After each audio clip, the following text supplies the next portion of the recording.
Sleepy town settled for the night, where every lawn is tailored just right. And it's about time that the back porch light comes on.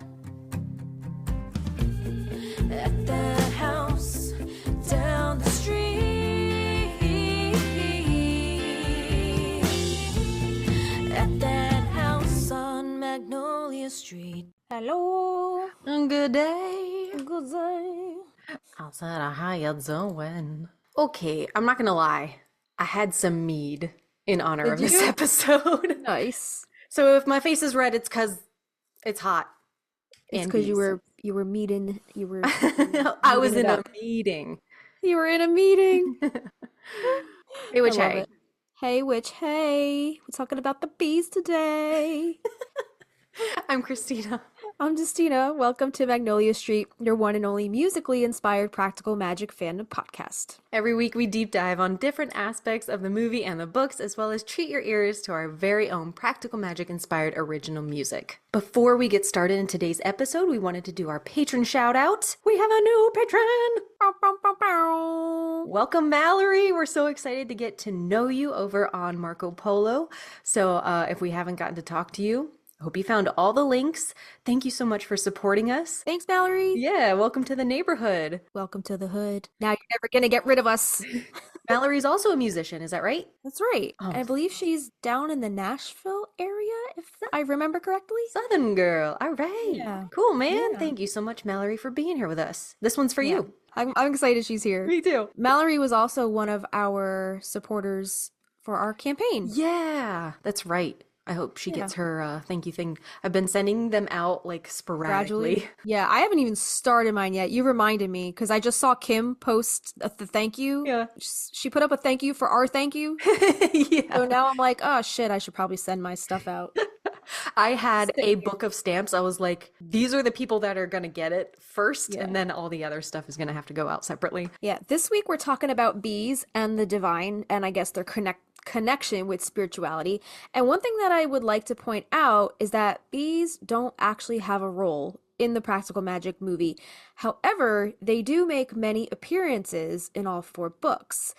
And another thing that I found interesting was that throughout the bee mentions over the span of those 4 books, they only represent omens of death in 2 of them. Rules of Magic, book 2, and the Book of Magic, the 4th and the last book. I want to point out, do you remember when we watched Sudbury the very first time? And Antonia, little, you know, the younger girl, runs outside and Jimmy's already dead, and you hear buzzing, and I was like, oh, bees. But later on, we were like, oh no, they're probably flies. But initially, my brain went to bees because, like, death. So I'm wondering why that was initially. But I think it was flies for sure. We don't actually see them, but we hear the buzzing. I remember the buzzing. But yeah, I don't remember if like we actually see on the screen if they are bees or flies. But that could be like a little baby connection there. That is a cool connection. Yeah, it's not in the movies at all. So we'll just go ahead and dive into the books, right? Yep.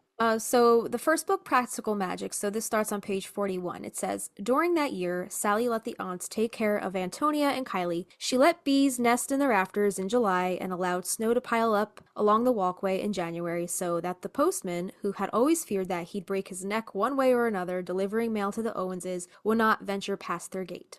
On page 98, how the bees were circling above him, talking about Ben, how purple the ink on the leaflets he's been distributing suddenly seemed, how he realized all at once just how beautiful a woman can be. On page 126, they no longer notice that there are whole hours of the day when the entire street echoes with the sound of buzzing bees, and the light turns especially purple and sweet. Yet some people return again and again. There are women who stand on the sidewalk and weep at the sight of the lilacs for no reason at all, and still others who have plenty of reasons to cry out loud, although none they'd admit to if questioned. Page 129. Kylie has been watching him ever since her birthday. She understands that no one else can see him, although the birds sense him and avoid the lilacs, and the squirrels stop dead in their tracks whenever they get too close. Bees, on the other hand, have no fear of him. They seem attracted to him. They hover near, and anyone who came too close to him would surely risk a sting, maybe even 2.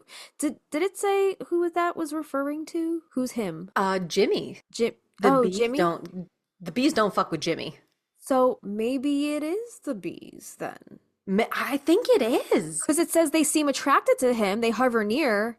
Yeah, I think it So, is. so maybe it was the bees in Sudbury. Okay. Maybe it We'll was never know. bees. We never know. Well, listen, we've made up our own theories throughout this entire podcast, so I'm going to go with the bees were in Sudbury. I'm interested to know when we get to take a look at those two scripts that we have if there's any mention, because we haven't looked yet. I want to be surprised, Right. but that Yeah. would be curious to know. Right, right. Okay. All right. So, page 134. Jillian stands close behind Kylie and squints, but all she can make out are the shadows of the lilacs. Can anyone else see him? The birds. Kylie blinks back tears. What she wouldn't have given to look out and find he's gone. The bees. Jillian is ashen. She's the one who would be punished. She deserves it, not Kylie. Jimmy should be haunting her. Each time she closes her eyes, it should be his face she sees. Oh, fuck, she says, to no one in particular. Yeah, that's really weird. I'm thinking maybe it is the bees. 161. If you sat there in the shade during the heat of August and rubbed the lemon thyme between your fingers, the air turned so yellow you'd swear a swarm of bees had gathered above you, even on days when it had done nothing but rain. So I guess the first book, it kind of does have something to do with death, but not in the sense that it's like an omen of impending death, but more so in the presence of death, like something that has already passed beyond the veil, right? Indeed. Yep, Yeah. exactly. The next book is Rules of Magic. This is the second book. And in this book, it more so represented an impending death. So on page 46, it says, they both cleared their minds. They could hear bees in the tall grass and the flickering of birds that skimmed over the lake, and then all at once, they couldn't. Everything around them fell silent. It was just the two of them, and as April's mind opened to her cousin, Jet gasped, startled by April's deepest thoughts. On page 59, Franny's own complexion was so rosy from the hours of handling the soap that drowsy bees were drawn to her, as if she were a flower that they couldn't resist. She batted them away, unafraid of their sting. On page 110, they walked home together, deep in thought. They didn't hear the bees until they reached the corner. As they neared their house, they could see swarms at every window. They stopped where they were. Bees tried to get into a house when a death was imminent. And there's the first mention where it's like talking about death as an omen, or bees as an omen of death. To be honest, I've never heard of bees connected to death until Rules of Magic. Okay. Have Yeah. you? No, Okay. no. But yeah, we're gonna talk about all of the lore surrounding bees as an omen of death, and that whole thing is just fascinating in and of itself. And I guess Alice did her research. She We're saw some the morbid bitches. We love the dark and spooky and the yeah, gothic. Yeah. right. Yeah. I mean, it's human nature to be Curiosity. curious, right? Yeah. Yeah. Curious, because it's the unknown. Nobody Right. knows. Right. Yeah. I mean, you can either fear it or you can be fascinated by it, right? Exactly. Hmm. Yeah. I choose to be fascinated. So page 111. They stepped closer to each other. Do you know who's in danger? Franny asked. I can't tell. I don't think it's us because we're seeing the omen. They stood there, shoulders touching. Bees don't swarm at night. Glass doesn't break without a cause. Ashes do not fall from above. All the same, Franny didn't quite believe Vincent until they entered the front hallway. There on the threshold was the beetle. Fuck, Vincent said. He went to stomp on the creature. There's also, I guess, it talking about an omen, but it's saying that because they're the ones seeing the omen, that it's not going to be for them. So, This loophole is so weird. right. It's both with the bees and the Huh. Death Watch beetle. You know, Yeah. because at first it's saying, oh, the one who's doomed to die doesn't see it, doesn't hear it. Yeah. And then Jet ends up hearing it and seeing it. And it's just kind of a little fuzzy on the Yeah. rules of the Owen's curse. Even Franny, I think, toward the end of the last book, has a little stint with like seeing the bees, and then she met her ultimate demise, right? So like, yeah, I don't understand this little loophole. All right, so page 112. Franny, their mother, was exasperated. Let's not have any nonsense tonight. I don't think I could take this any more than your father can. I know you don't want to believe in any of this, but there were bees swarming the house. Fine, I'll call an exterminator in the morning. Page 122. Franny pulled away from Halen. She could hear the bees, the ones that had been there on the day when she and Vincent knew someone in their house was doomed. I have a question. Okay, so on that 112 mention where it was talking about the mother saying that there were bees swarming the house and that Franny needs to call the exterminator, you know how like the mom in Rules of Magic, like Franny and Jet's mom, how she was kind of like against the whole magical lifestyle, and she was kind of like shield them. She was trying to shield them from it. Yeah. Do you think that like because she like didn't want them exposed to it, like she also thought it was like bullshit, like she didn't think the bees meant an omen of death and just like take care of them, extinguish them? Like just because you kill them doesn't mean they're not coming for your ass. That's Like, a good question, you know what I because mean? her reaction to the beetle is like night and day from that. Okay, we'll get an Uh-huh. exterminator, we'll take care of the problem. But as soon as she hears about like, oh, there's a beetle there, she's like, oh shit. So she's kind of like nitpicking. I feel like deep down underneath, okay, I'm gonna relate this to our Catholic upbringing. I knew it. I knew you were gonna go there because I was thinking the same thing. Like deep down underneath, you're like, oh shit, am I gonna be damned by the devil for doing this?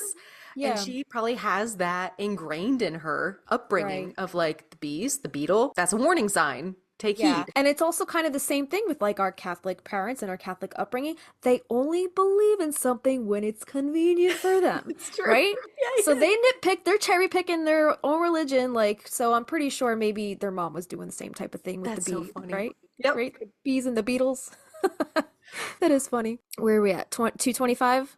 So the smell of the desserts, berries, and sugar was so intoxicating, bees gathered round, and April had to bat them away with her hand. Don't make promises you can't keep. On 248. But there was no peace to come. Instead, there was unrest in cities that were brutal and brutally hot.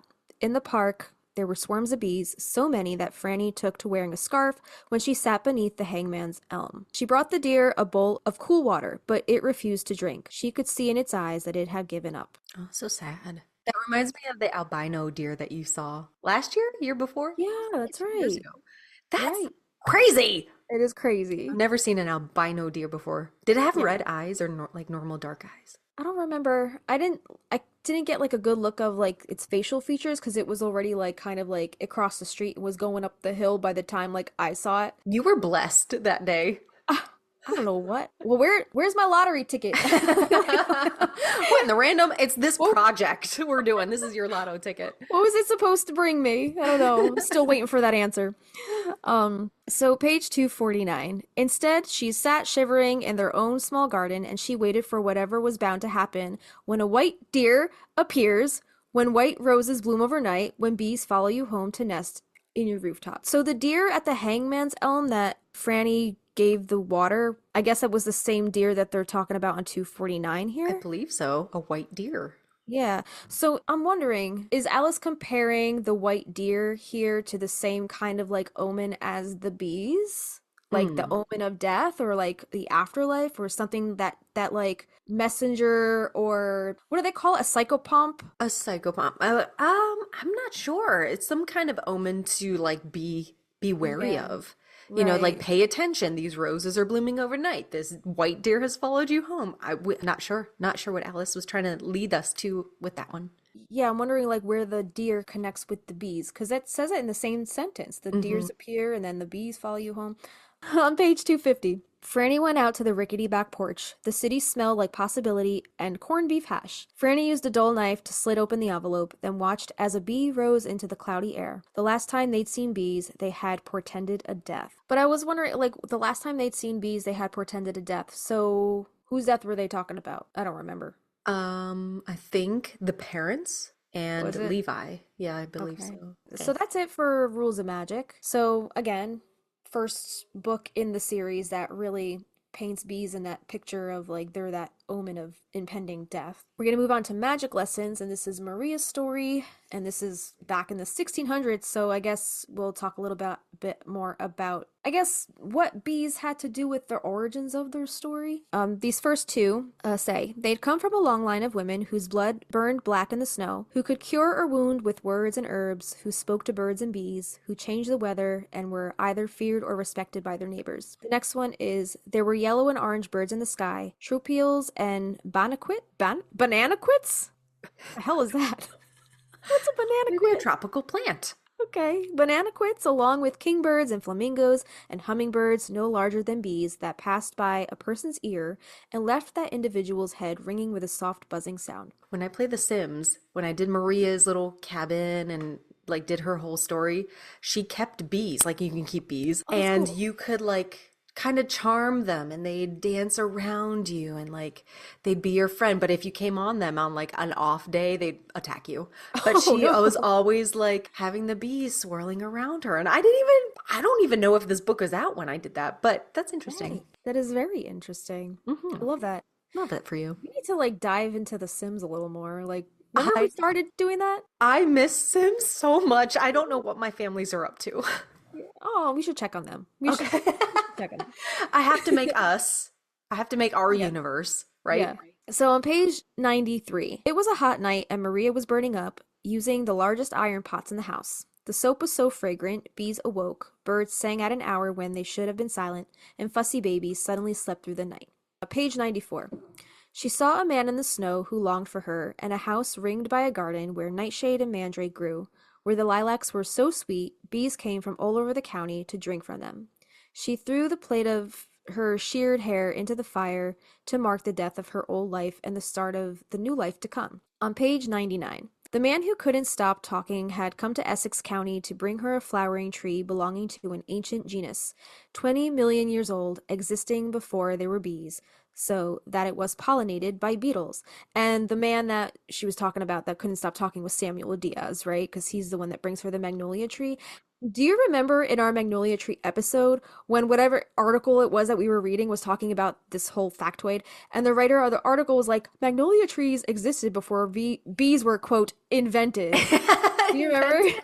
Yeah, I still laugh at that. yeah. Before trees were invented. Yeah, Yeah. totally. Page 297.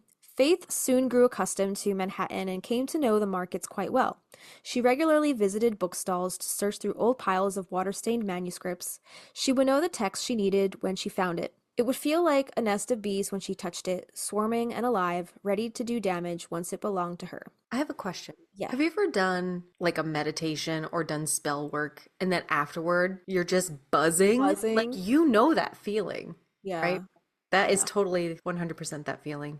Like raising your vibe. Or like too much cold brew. Too much cold. Yeah, I do get that jittery buzz Yeah. feeling when I Hmm. drink too much coffee and I don't eat.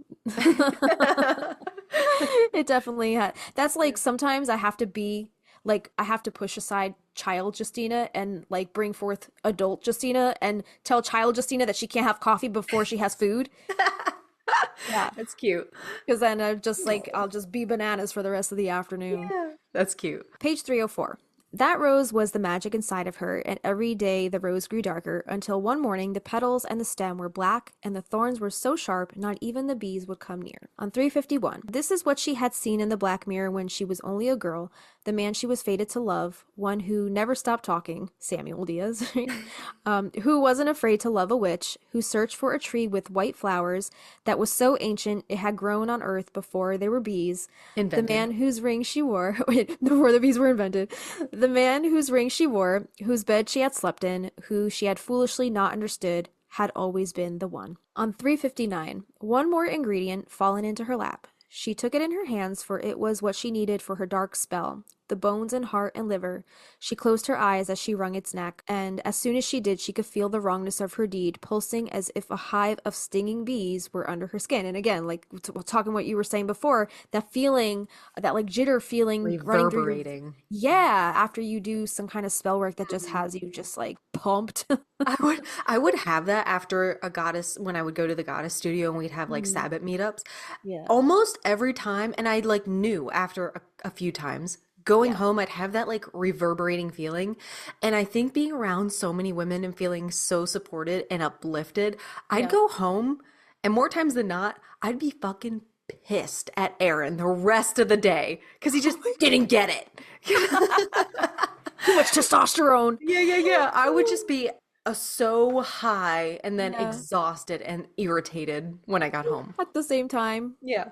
Yeah, you're just vibing high on all that estrogen. Vibing high on the estrogen. Yeah. I kind of feel that way, like going to Salem sometimes, like not this past time, but I remember the time before that when me and Avi, we rolled into town like super late at night, and it was kind of that feeling like I feel like I have FOMO, even though it was like midnight and most of the town was probably sleeping at that point. But like we just went right to the hotel and checked in, and like I'm laying in bed, he's passed out next to me snoring, like his head hits the pillow and he starts snoring immediately. I don't know how he does that, but I'm like laying down there and I'm just like, I'm buzzed, like I could feel my like body jittery with all of that excitement for just like going to Salem and feeling the energy of the city, You're just so connected the there. presence there. Like I was buzzing. I think I even posted an Instagram of about a story about it and just saying like it's so late at night and I know nothing's going on, but I have serious FOMO right now. I feel like I need to be in the center of town just like hanging out or something, but like I need you to do a past life regression. Like, I really need to know what your connection is there. right? That'd Yeah, be so it's cool. weird. Yeah, since I was in like not grade school, middle school, I had a teacher. Her name was Miss Tame. I think her name was Miss Tamayo, and she was from Boston, and she transferred to our little like one horse town, right? And she would tell us stories. She was not a history teacher. She was an English teacher, but she would tell us all about the Salem witch trials. Like she Go was a off history. syllabus, Mr. Yeah. Mayo. I think she might have gotten in trouble for doing that. Yeah, I don't remember. I remember it's kind of a blur because it was so long ago, but Mhm. she would just like tell us stories about the Salem witch trials and like I was Enthralled. invested. That's so Yeah. funny. Since then That I should was be like, our next experience. This past year, we got to do the yeah. aura reading. We need to Yeah. do a past life thing. That would be awesome. I'm kind Yeah. of like scared to see like what, what was my past life. And like they say a lot of us have multiple past lives. Oh, 100%. Right? Yeah. Yeah, Yeah. not just one. And you could have been like the opposite sex in another life, For sure. Yeah. right? I feel Yeah. that 100%. So, yeah, that's definitely a rabbit hole worth going down for sure. Now we're going to get into the last book, the Book of Magic, and this starts on page 17. So, again, this last book is a little more heavy on the bees as an omen of death. So, page 17. Jet could hear the hum of the first of the season's bees as they neared the house on Magnolia Street with its black shutters and tilted roof slates and dozens of windows made of old wavering green glass. She came to a halt when they turned a corner, well aware that people had long believed that whenever bees swarmed outside the house, a resident was sure to die. Hundreds were now circling the porch in a buzzing whirlwind of yellow. There was Franny out in the chill dusk, without a coat, a broom in her hands, doing her best to bat them away. "You're going to be stung," Sally called to her tall, fearsome aunt, who had always shone with a beauty all her own. Jet set down the dog and went directly to her sister. "We need the bees," Jet said in a no-nonsense voice. She pried the broom from Franny's hands and let it drop to the ground. "Franny, that's enough." So yeah, Jet has like this like kinship with bees, even though she kind of knows like what they're there for, you Yeah. know? Yeah. She's like, knock it off. Yeah, she's like, it doesn't matter what you do to the bees, and kind of like the same deal with their mother in the first Rules of Magic, the second book. It doesn't matter if you kill them, if you bat them away, if you get rid of them. It's still the omen, and my fate is still my fate. Like, Death and so it taxes. doesn't make a difference whether or not you kill them. Page 18. She had assumed life would remain as it was, with nothing daring to change, but all at once it had become an anguished night of bees, of a mad swarm around them, of her sister already rested away from her, gazing into the world to come that was written in the constellations spinning above them. So kind of like what I just said, like it was written in the constellations, her fate was written in the stars, so it didn't matter what they did to the bees. And we talked about it before, like the heartbreak of knowing like your loved one is going to die. And people who have relatives or loved ones on hospice, it's just like my heart just breaks with this story. And the beginning of this book is so heart-wrenching. Yeah. Yeah, totally. This is another page 18 mention. So it says Sally had come up beside her aunts. She would likely have to call the exterminator in the morning, for once bees got into a house, they might just decide to stay there, and then honey would be dripping through the ceiling and down the walls. Page 19. "To hell with the Reverend's dog," Franny said, turning to stalk past the plumy weeds on her way into the rear of the garden where they kept a beehive. It was empty. When she tapped on the sides, it rattled, and then Franny knew. Their very own bees had announced the death to come. There was no denying that would happen. One of their family, one of their own. On page 46. Franny paled when she heard this. It was the evening of the 7th day, the time she had dreaded ever since the bees appeared. They left through the bar, and perhaps Jet couldn't quite bear for their night to end. She stopped to order a whiskey. For what was to come, she needed strength. On page 52, the funeral was held on a bright blue morning, so now Jet has since passed away since that last passage. By now, the bees were quiet, having returned to take up residence in their hive, where they were working away as if the world was still the same, which for them, perhaps, it was. Page 91. It was a perfectly ordinary Cambridge afternoon, the sky flecked with pale clouds, the hum of bees rising and falling, the joyful cries of children echoing from the playground, until Kylie looked up from her copy of the Odyssey to catch sight of a circle of ashy black specks looming around Gideon. She had always seen auras of color around people, and usually there was an orange glow over Gideon's head, signifying good health and a full heart. But his aura had changed, with the ash becoming darker, even though the afternoon was streaked with pale bands of light. Something is about to happen, she thought. Yeah, so the hum of bees rising and falling, so I guess they were coming for Gideon too? We Yeah. have the wildest drone right now of cicadas. Like, we have Really? cicadas every year, but I Yeah. guess it's like two hordes have emerged at once. Uh-huh. And it's like every 200 and something years. Yeah. I know they're like a cycle of 17 years or whatever, but they're Yeah. Yeah. It's crazy. Yeah.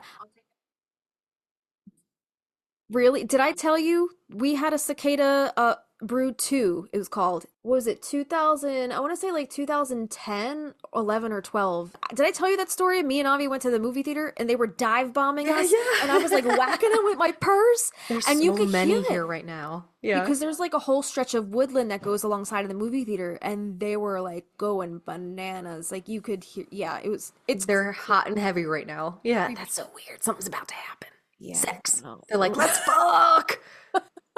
They're horny. Yes, Yeah. thank you. So page 149. This is about Antonia. So it says, should they leave from the flat ledges above Leech Lake? Not in your life. There were bees and poison ivy to watch out for, broken limbs and concussions. This is the way a doctor is often formed, an individual aware of possibilities others choose to ignore. On page 198, Carly stopped at a shop called Marion and Jason's Tea House.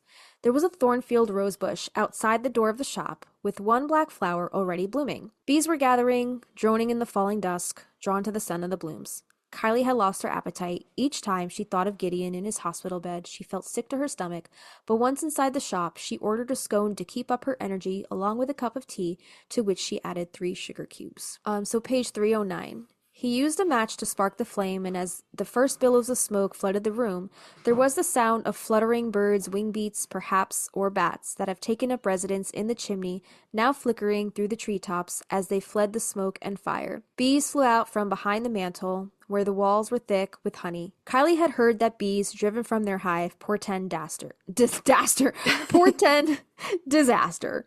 Well, I can't talk. The smoke drew upward, and the fire flamed orange and blue until Tom threw on a handful of russet madder root, which turned the blaze red. And the madder root, that was the same stuff that Franny used to dye her hair red, right? Right. Yep, Yeah. exactly. Do we need to do an episode on madder root? Because Yes. wow, multiple uses, guys. You can use it as hair dye and throw it on your fire to turn it red. Reuse, reuse, recycle. Yeah, exactly.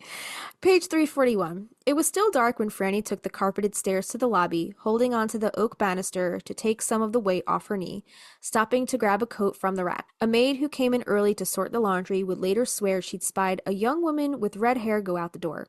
She was carrying a large book, and she didn't look back. There were bees swarming in the chimney of the 3 hedges inn, and swirls of pollen in the air, dusting rooftops and window panes as the bees' hum entered into people's dreams so that everyone in town slept more deeply, with many not waking until noon had come and gone. So they're after Franny now, too, it Oh seems. my God. These bees are they're killer bees in Relentless. this book. Attack of the Killer Bees in Book of Magic. 343. Franny and Jet and Vincent would lie out on the cliffs on hot August days until their bare shoulders and backs were sunburned. Everything was delicious back then. Even their sweat was sweet. No wonder that bees had buzzed around them. No wonder they could spend all day being so lazy and happy. Time lasted forever, with each hour so thick and slow, the minutes were honey pouring from a jar. I like how she uses honey as like a measure of time, as like a That's a metaphor, beautiful entry. I love right? that. That is cool. But I'm wondering, and I'm curious, why in this passage bees I guess because like they were talking about their heyday, like reminiscing about the good old days, Yeah. bees didn't have that like looming presence. It seemed more like they represented the sweet part of life, the honey, like, you Mm-hmm. know? The slow time in your innocence where nothing matters. Everything's like sepia colored, Right. in your memory at least. Yeah. Mhm. I just think the juxtaposition between the bees in the present as opposed to the bees here talking about their memories are like complete night and day. Like one is very sweet and bittersweet to think about, and the other was is just like horrifying and scary and impending, Yeah. like that doom, right? Yeah. Yeah. On page 349, Sally left them to race out of the inn without a word. Bees swarmed around the chimney, and crows were circling in the distance. She knew what had been was no longer. What was done had been undone. Her beloved Franny, who never showed her heart unless you looked carefully, unless you understood what she was willing to do for you. Sally was barefoot as she made her way through the inn's parking lot, waves of panic driving her to race down the street, her pulse beating fast. It was always water that they feared and water to which they were drawn. It was quiet as she reached the far end of High Street. No birds sang here, no bees gathered in the blooms. Sally met a man walking his dog who was startled when he spied her running down the road without her shoes, her hair shorn. Even the dog, an old spaniel, was too surprised to bark. Page 357. They, talking about Maria Owens and Samuel Diaz, were buried together in the Owens family cemetery, sharing a single headstone decorated with an etching of a magnolia tree, the oldest tree on earth, here long before men and women lived and died, before there were bees. Another one on 357. The cake for Sally's wedding took 3 full days to bake and was the size needed to feed 50 people. It was the largest of its kind ever made, with so much rum involved that half the town was drunk merely because they breathed the air. Bees found their way into the kitchen, their wings dusted with powdered sugar, but they didn't linger on the day of this joyous occasion, and strays were chased away with dish towels, for no one wished to be stung on a day of celebration. No one wished to be stung, but like I'm sure also on the day of celebration, nobody wants to think about that impending death. Death. Yeah. Yeah, get the fuck out of here, Get the bees. fuck out of here. Go do your Yeah, job in the garden. Fuck off. there will be no death on this day. Be no death. Yeah. I didn't even mean for that pun, but that was a good one. And the last mention in Book of Magic 362, and it says, whenever she walked home from the library and turned onto Magnolia Street, Kylie had no desire to be anywhere else. In every generation, there was someone who stayed, who planted the garden early in the spring and kept the bees, and switched on the porch light at twilight so the neighbors knew they were welcome to come for cures and elixirs. As it turned out, Kylie was quite good at magic. My thoughts on bees have fluctuated over the years as we get Yeah. older and we start caring for other living things Yeah. and we're not so scared. Our thoughts on these creatures changes a little bit. I like that they had more of a presence in these other books because they're freaking little, those little cute, chunky little babies. They're so Yeah. cute. We talked about before practical magic being more magical, not so much supernatural, and the later books being more supernatural. I think the addition of the bees in the later book having more of a presence, totally fine with me. I love them. I love them being there. Being there. We're gonna keep running into that same pun throughout the rest of the episode. Yeah. Yeah, even though that last book, Book of Magic, is so much more on the super, not even supernatural, like more, Fantasy. yeah, more on like the hocus pocus, salamagocus kind of realm. Like it's definitely more Harry Potter-ish. It's not so much practical magic anymore, but even in reality, like practical witches, people that practice magic or incorporate magic into their everyday living, everybody, no matter who you are, what walk of life you come from, everybody has their omens that they kind of like have grown up with, or these folk tales that they've grown up hearing. And like Totally. I definitely agree that it definitely has a place in the book, even though it's, you know, more on that magical side. And we're going to find out through lore and history that the bees are so tied to the divine and witchcraft and the communal, what's it called? The conscious, The collective conscious. collective conscious. Yeah. Did you ever see like the pictures of the little bumblebee butts sticking out of flowers? Like twerking. They're so cute. What you were saying before you were saying like, you know, when you're a kid, you have these fears about insects, and you know, the more you grow up and realize that they're good for our ecosystem, the less you're afraid of them. That is true to a certain extent. I'll talk to you later about. Okay. I'm still afraid of bees. Like I will be the first Oh one to no, I don't want them like fucking on me. Yeah. But But like I'm not gonna like go killing bees just to kill bees, you know? I know we're going to talk about carpenter bees later. I know they're bad for structures, but there are other ways to deal with them apart from those carpenter bee boxes that just kill them. That Yeah. breaks my heart. Yeah. Killing anything, like I don't Except wasps. Those are motherfuckers. I oh hate no, those fuck motherfuckers. wasps. They can If suck my if cock. your only purpose on this earth is to fuck shit up, go fuck yourself. No, fuck wasps. Fuck All day, wasps. every I'm day. sure they have a place. I'm sure they do something. Maybe they eat like other pesty bugs? I don't know. I don't know. I don't think they're in our story, so we're not going to talk about them. Yeah. Yeah, I don't know if we talk about anything other than like, you know, your typical common bee. Yeah. But yeah, they're part of the bee family, right? I guess. I guess we'll talk about it when we get down to all the science and origin kind of stuff. Mm-hmm. We're gonna get into some lore right now, before we get into all the science stuff, because I thought it would be interesting to kind of explore the whole quote, bees are omens of death trope, since we're rolling right off the book mentions and it's still kind of fresh in our minds. I'd like to observe some of these folklore connections with the mentions that Alice had used in her storylines. So this first article I found is called When the Death Goddess Comes, and this is written by Ariella via a blog, and her blog is called honeybeewild.com. Ariella writes, "We've given her many names: Kaliak, Persephone, Nephthys, Kali, but her original name was Earth, Mother, Crone, womb, and tomb.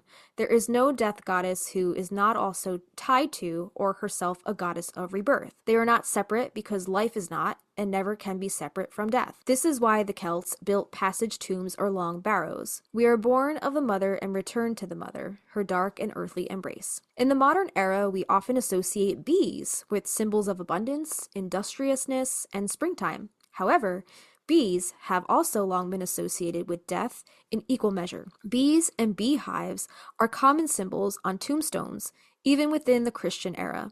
But their association with death stretches deeply into antiquity, where bees were seen by many cultures, including the Greeks and the Celts, as messengers who could travel between the worlds, like a psychopomp, right? Including between this life and the afterlife. This is part of the origins of the telling of the bees, when beehives were visited after a death in the family to tell the bees of the loss, which we're going to deep dive more on this in a little bit. Bees seem to be born of the Earth Mother herself, issuing forth from dark caves, tree hollows, and earthy hollows to bring life, honey, and springtime to the land. Similarly, they return, as the serpent does, to their interior slumber within the earth each autumn. Is it any wonder that in many parts of the ancient world, bees were thought to be born from the carcass of a bull? They are midwives to death and bringers of life. I have the reason for this. You do? This bull association, the ox, the bull. Yeah. Uh-huh. Are we Weird. getting What? into that later, or do you want to say it now? No, we'll have it a little later. Okay, cool. Yeah. Ooh, I'm excited. Excited to learn. So, to be a beekeeper in the modern era, it is our sacred duty to befriend death. The bee requires it of us. The midwives of death are asking us to midwife them. How? Through presence, through grief, through ceremony, through surrender. Bees die in the autumn. If you become a beekeeper, you are wedding yourself to an intimate relationship with life and death, with abundance and the wasteland. I can't even imagine like being a beekeeper and forming this relationship with the bees like all throughout like the harvest season and like the growing season, and then like having all your bees like you form a relationship and a trust with these bees to like get the honey from the hive and like, you know, do all that stuff, and then they die and like you form that relationship with them, and now you have to make peace with letting them go, and then the following spring you take on more bees. Right, right. It's like hosting any meat animal. Like I would love to keep chickens, but I know those motherfuckers are gonna get chomped by coyotes or foxes, or Yeah. even my dog would probably fuck with them. But Yeah. like I didn't know, I like that they said through the presence of grief, which I have a little story about later. You know this story probably already, but you're totally right. Like to foster any kind of relationship with a living being, especially like for a working witch or pagan or anybody who has Right. empathy, Yeah. it's so hard, especially with an animal. I Yes. would not, I don't know how beekeepers do it. They must have some kind of veil, shield for that. Yeah. I wonder if there is some kind of like ritual for beekeepers to kind of like see their bees off to the other world, like, you know, Yeah. and just thank them for their gifts that they gave them for for the season. So Ariella goes on to say that to be present to and witness death is to radically honor the feminine principle. And she says it's feminist as fuck. Absolutely. Yeah, yeah. So there is a reason the original goddess was the earth herself, and the earth was seen as the all-creating mother. Life and death were less of a duality and more of an eternal cycle, a cycle witnessed monthly in a rhythm of women's bodies to blossom and to shed, like, the shedding of our uterine lining, like having a menstrual cycle, all that stuff. So it makes complete sense. So to be a beekeeper, you have to be able to sit with death. Your bees will die. Not always, and hopefully less and less, but they will die from starvation, from varroa. I don't know what varroa is. Maybe something in the beekeeping realm. I've never heard of that. So it says from beekeeping practices you've been taught, from chemicals, from pesticides, from treating, from not treating, from smoke, from cold. We steward them and do everything in our power to keep them alive, but without addressing massive systemic issues related to climate change, biodiversity loss, and repression of the feminine, the bees are going to continue to die prematurely and often. Getting a hive to survive past a year or two is very challenging for new beekeepers. When the death goddess visits your hive, what can you do? Honor her. Be fully present and alive to the death you witness. Clean your hive. Honor what's left behind. Process the wax and the honey. Leave offerings of gratitude to the land. Bring your tears and your prayers. Feel that death move through your body as a body made of the earth, and who knows how to take and transform that loss. Celebrate the beauty they brought to your life and your land. And it says she ends with meet her at the crossroads, which is a really beautiful take on it. And it's kind of like a holistic approach. Like if you do any kind of I guess keeping of the land, like farming, beekeeping, whatever, gardening, whatever it is, you have to make some kind of, I don't know, offering, honor it. That season is going to come when eventually something's going to die. Yeah. So, It's so cyclical. And yes. I love that you and I honor the wheel of the year in that fashion because it makes it a little less painful Yeah. because you have a way to honor it in Yes. the end. Yeah. Yeah. Yeah. That was a beautiful take. But you're going to tell us now about the telling of the bees. They are so tied to death, and it was just a mention earlier, but we use Gestor.com quite frequently, and this is from Gestor.org. And this says in the 19th century New England, it was held to be essential to whisper to beehives of the loved one's death. It says, while most common in the 19th century, the practice of, quote, telling the bees about significant life events endures, albeit a different form to the present day. The most pervasive and affecting depiction of this tradition can be found in the New England Quaker writer John Greenleaf Whittier 1858 poem, Telling the Bees. It says, an unnamed speaker returns to his lover's abode after a year's absence. He describes his previous visit there in careful detail before noting that nothing had changed, not the house or the trees, save the family's beehives. The speaker's attention is drawn to these objects by the movements of a, quote, chore girl Small, who sings a mournful tune as she drapes the hives with a shred of black. It is apparent from the actions of the chore girl that something is very wrong here. This is a house in mourning, a realization that sends a wintry chill through the speaker, who then begins to listen intently to the girl's lachrymose tune. He becomes aware that, quote, she is telling the bees of one, gone on the journey we must all go. His first thought is that his beloved grandfather has died, a conclusion that gives him comfort knowing that he sleeps, the fret and the pain of his age away. The thoughts are then interpreted by the sound of a dog whimpering. He looks up. There in the doorway is the old man, his head resting on his cane, very much alive. The chore girl continues to sing to the bees, and now he can make out what she is telling them. She sings, stay at home, pretty bees, fly not hence. Mistress Mary is dead and gone. The poem ends with the communication to the bees, foregrounding the importance in a ritual conveying human grief. Whittier himself was eager to locate the tradition of, quote, telling the bees within the folklore of rural New England. When he published the poem in The Atlantic in 1858, he included an introduction to the poem where he notes that this ritual that has, quote, formerly prevailed was brought to America from the old country.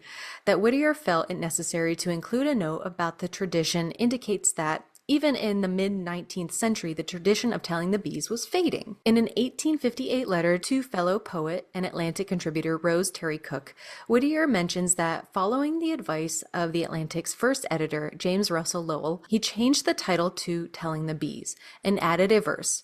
Quote, for the purpose of introducing this very expression. Whittier's comments in his introductory notes indicate a desire to preserve this particular folklore ritual to educate the unaware. The emphasis that Whittier places on this concept of delivering important information to the bees implies that there is a special relationship that exists between honeybees and humans that is essential to maintain. This practice of telling the bees may have its origins in Celtic mythology, where the presence of a bee after death signifies the soul leaving the body, but the tradition appears to have been most prominent in the 18th and 19th centuries in the US and Western Europe. The ritual involves notifying honeybees of major events in the beekeeper's life, such as death or marriage. That is so adorable. That's cute. While the traditions varied from country to country, quote, telling the bees often involved notifying the insects of a death in the family so that the bees could share the mourning. This generally entailed draping each hive with a black crepe or something, they call it, quote, shred of black. It was required that the sad news be delivered to each hive individually by knocking once, then verbally relaying the tale of sorrow. Charles Fitzgerald Gambier Jennings, a British Victorian apiarist and rector, in his A Book About Bees, 1886, asserts that his message should be delivered to the hives at midnight. In other regions, like in Whittier's New England, they simply hung crepe on the hive and then sang to the bees that, quote, so-and-so is dead. Okay. Other variations include merely telling rather than singing or whispering the information. In some places, they may say, little brownies, your master or mistress is dead. Oh my God. What? Tammy Horn, a literary scholar and apiarist, writes in Bees in America, How the Honeybee Shaped a Nation, 2005, that in New Hampshire, the news of a death must not only be sung, but the verses must also rhyme. Yeah. She provides a sample verse. Bees, bees awake, your master is dead, and another you must take. If the bees begin to buzz after the information has been delivered, it is seen as a good omen. Horn also writes of another death custom associated with bees, that of ricking, a ritual that requires the eldest son in the bereaved family to shift all of the hives to the right, to the left, to the left. Put them to the right in order to signify that a change has occurred. Another take on this is to shift the hives so that their entrances face the family's home. This tended only to occur if the deceased was being waked in the home. So if they're having the wake, I guess, at home and not in a funeral home. This says unhappy events were not the only occasions that the bees were invited to participate in. The consequences of not telling the bees could be dire. Another Victorian biologist, Margaret Warner Morley, in her book, The Honeymakers, 1899, cites in a case in Norfolk where a man purchased a hive of bees at an auction. When the man returned home with them, the bees apparently got very sick. It occurred to the new owner that they hadn't been properly put into mourning after the death of their former owner. He decided to drape the hive with black cloth. And soon after he did, the bees regained their health. There was also tales of entire bee colonies dying if the family failed to notify them of a death. Throughout the 19th century and well into the 20th, there were reports of rural people who firmly believed in this tradition of telling the bees. There is even a report of bees brought to a funeral, presumably after being told of a death. In 1956, the AP reported a strange occurrence at the funeral of John Zepka, a beekeeper from the Berkshire Hills. As the funeral procession reached the grave, the mourners discovered swarms of bees hanging placidly from the ceiling of the tent and clinging to floral sprays. They did not annoy the mourners, just remained immobile. According to the New York Times dispatched from Adams, Massachusetts, published on July 16th, 1956, quote, nothing like it had ever been seen. This curious case seemed to confirm the need to, quote, tell the bees, further strengthening the conviction that there exists a mournful sympathy between bees and humans. Oh my God. Isn't that cute? That is so cute. It's like so like morbidly adorable. It is. I Isn't love that weird? that. It's weird. You're so right. Like they're like a guide between the worlds, the psychopomp, for sure. Yeah, I had no idea like all of this lore surrounded the bees like and death. I Crazy. didn't either. Yeah, I thought Alice, no offense, I thought Alice was making it up. Alice knows her shit. She'd been doing her research. For sure. But let's not forget the Greeks, right? Because again, they're in everything. So much mythology. So, this next little bit, we're going to talk about Aristeas and the bees. So, in the ancient realm of Greek mythology, there existed a god named Aristeas, revered for his mastery in beekeeping and various other skills bestowed upon him by the myrtle nymphs. Born to the illustrious union of Apollo and the huntress Cyrene, Aristeas was nurtured on the divine ambrosia and nectar of the gods, destined for greatness. Aristeas, blessed with a curious spirit and a wanderlust that rivaled even the most adventurous souls, embarked on numerous journeys across the land. However, one particular venture would forever alter his fate. It was during his travels that Aristeas crossed paths with Eurydice, the beloved wife of the legendary musician Orpheus. In a tragic twist of fate, Eurydice was fatally bitten by a venomous serpent, sending shockwaves through the realms of both mortals and immortals alike. Blamed for her untimely demise, Aristeas found himself burdened with guilt and sorrow. As the days passed, a dark cloud seemed to descend upon Aristeas's apiary, all thanks to Daddy Hades, who blamed Aristeas for Eurydice's death. His once thriving bees began to sicken and perish, their once buzzing hives now silent and desolate. Desperate for answers and seeking redemption, Aristeas turned to his mother Cyrene and sought counsel from the wise and ancient sea god Proteus. It was through the nymphs, the Oloniads, sisters of Eurydice, that Aristeas learned the true cause of his bees' affliction. His inadvertent role in Eurydice's demise had invoked the wrath of the gods, resulting in the punishment of his beloved bees. Determined to make amends and restore balance to his world, Aristeas followed the guidance of the nymphs. He erected altars before a sacred fountain. He was to sacrifice 4 bulls, drain them of blood, and leave them in the grove. In honor of Eurydice's memory, he left the carcasses of these noble creatures upon the altars, a poignant tribute to the life lost. And that was what we were talking about before. Is that why they were associated? Bees were associated with bulls. Exactly. Ah, it all makes sense now. Then, according to the poet Virgil, it's going to get weird. Okay, so Virgil says, "Then, when the 9th dawn brings her light, he sends funeral gifts to Orpheus and revisits the grove. Here a sudden wonder appears, marvelous to tell, bees buzzing and swarming from their broken flanks among the liquefied flesh of the cattle, and trailing along in vast clouds, and flowing together on a treetop, and hanging in a cluster from the bowed branches." That was so toeing the line of Jimmy. End scene. Yeah. So, So apparently these offerings of bulls or oxen festered these swarms of bees. Bees came from the bodies of these ox. yeah. From within the still warm carcasses emerged new swarms of bees, vibrant and teeming with life. It was though the very essence of Eurydice herself had breathed new life into Aristeas's apiary. Overjoyed and humbled by this divine intervention, Aristeas gathered the revitalized bees and returned them to their hives. From that day forth, his apiary flourished once more, blessed by the benevolent touch of the gods. And the enduring spirit of Eurydice. Yeah.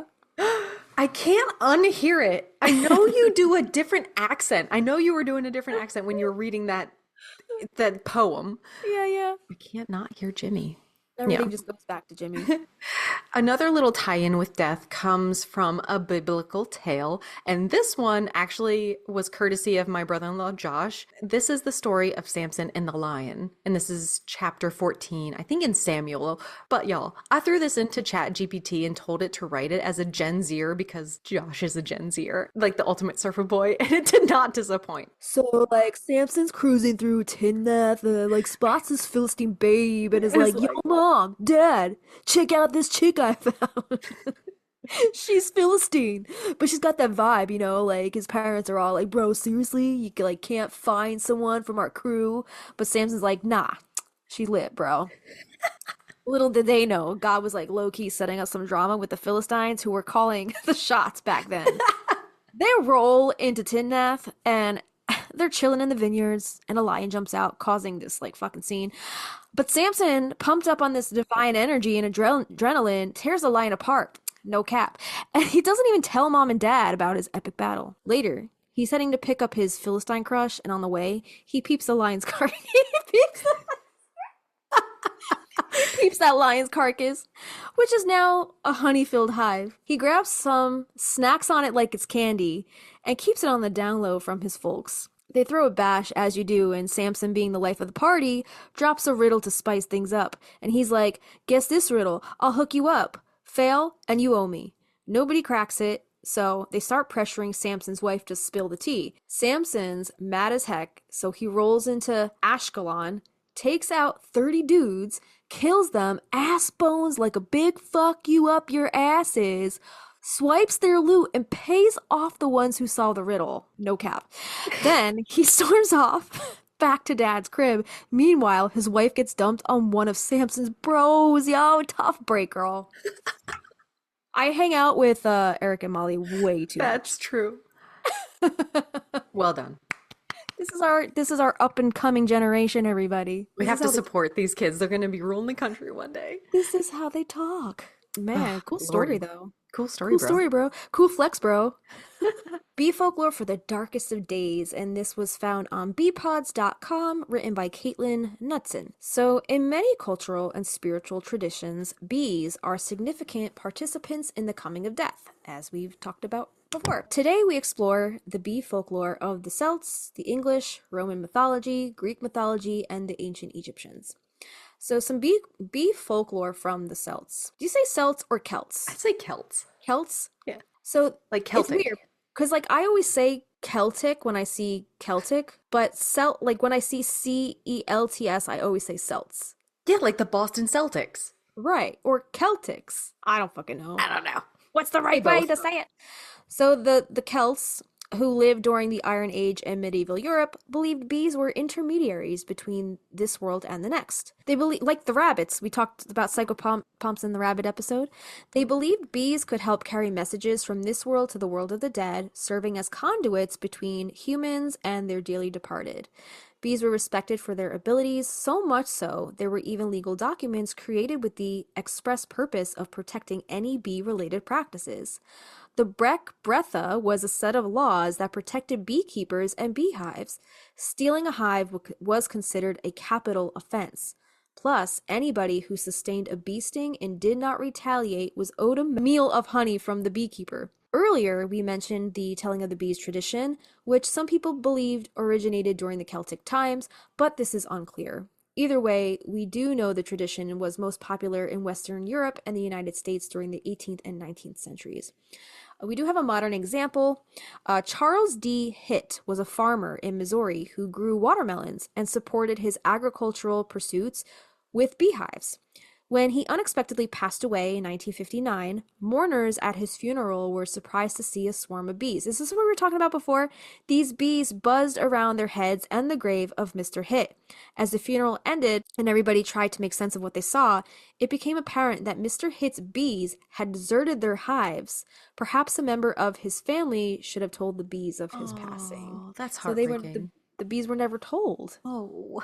Nobody ever told the bees. So that's crazy. Like, it seems like it would be a legend or lore or folklore or like some of these tall like wives' tales that you passed down from generation to generation. Like a knock on wood. It should be more frequent than we Right. hear it. Right. But it seems like this is factual. Like people are having these occurrences. If their bees aren't told that they're dead, like Oh, they my they're heart. just they're not taking that news well. So in Roman mythology, the importance of bees is shown through story. The story of Jupiter and the bee, told by Aesop's fables, and it's as follows.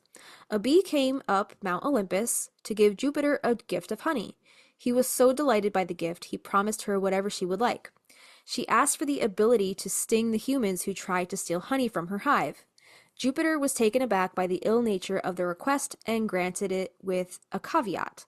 The bee would have the ability to sting if she would like, however, it would cost the bee her life. So is that why bees die after they sting someone? Isn't 'Cause of Jupiter this- your ruling planet? Yeah, Sagittarius. Sagittarius. Sting like a bee. Yeah, that's crazy. I never knew that whole scientific factoid was lumped in with Greek mythology. I didn't either. I didn't know that it was to defend. Like, I need some kind of defense because these humans are stealing my shit. And they Yeah. go to Jupiter's Roman. Jupiter, and they're like, well, you can do that, but Yeah. you're gonna die. Like, Yeah. Jesus. I'm curious. Jupiter. Who is the Roman Jupiter in Greek mythology? Jupiter was the Roman god of the sky and of thunder. So, as a chief Roman god, he was the king of a pantheon of dozens of deities, including Neptune, Mars, and Venus. The deity Jupiter was closely connected to the Greek deity Zeus. There So you go. Jupiter, so Mr. Jupiter is just Thunderbolts. it's the thunderbolts. So Jupiter is just Zeus? Yeah, Oh shit. makes Okay. sense. All So right. the king of the gods, Yeah, right? yeah, yeah, yeah. You got the Yeah. kingly stamp. It's law. I got it. Okay. He hurled his thunderbolts. Mr. Dude, Thunderbolt. Hercules is off the hook. I love that Disney Mr. film. Apples. Miss Apples. What were you calling Fred Durst? Mr. No, we were calling him Windbreaker Santa Claus. Mr. Biscuits. Mr. Biscuit. Mr. Biscuits. Yeah. Yeah. So the lesson here in this legend of Jupiter and the bee is clear. Careful what you wish for, as it may come with unintended consequences, especially if your wish has as a maliceful intent. Jet. Be careful what you wish for. Oh, that's right. She did say that in the movie. Yeah. So maybe it does have a tie to the film now. We found it. We found the thread. Highlight that shit. The one thread between the film and the books. Yeah. As the story shows, sometimes the consequences for maliciousness is death itself.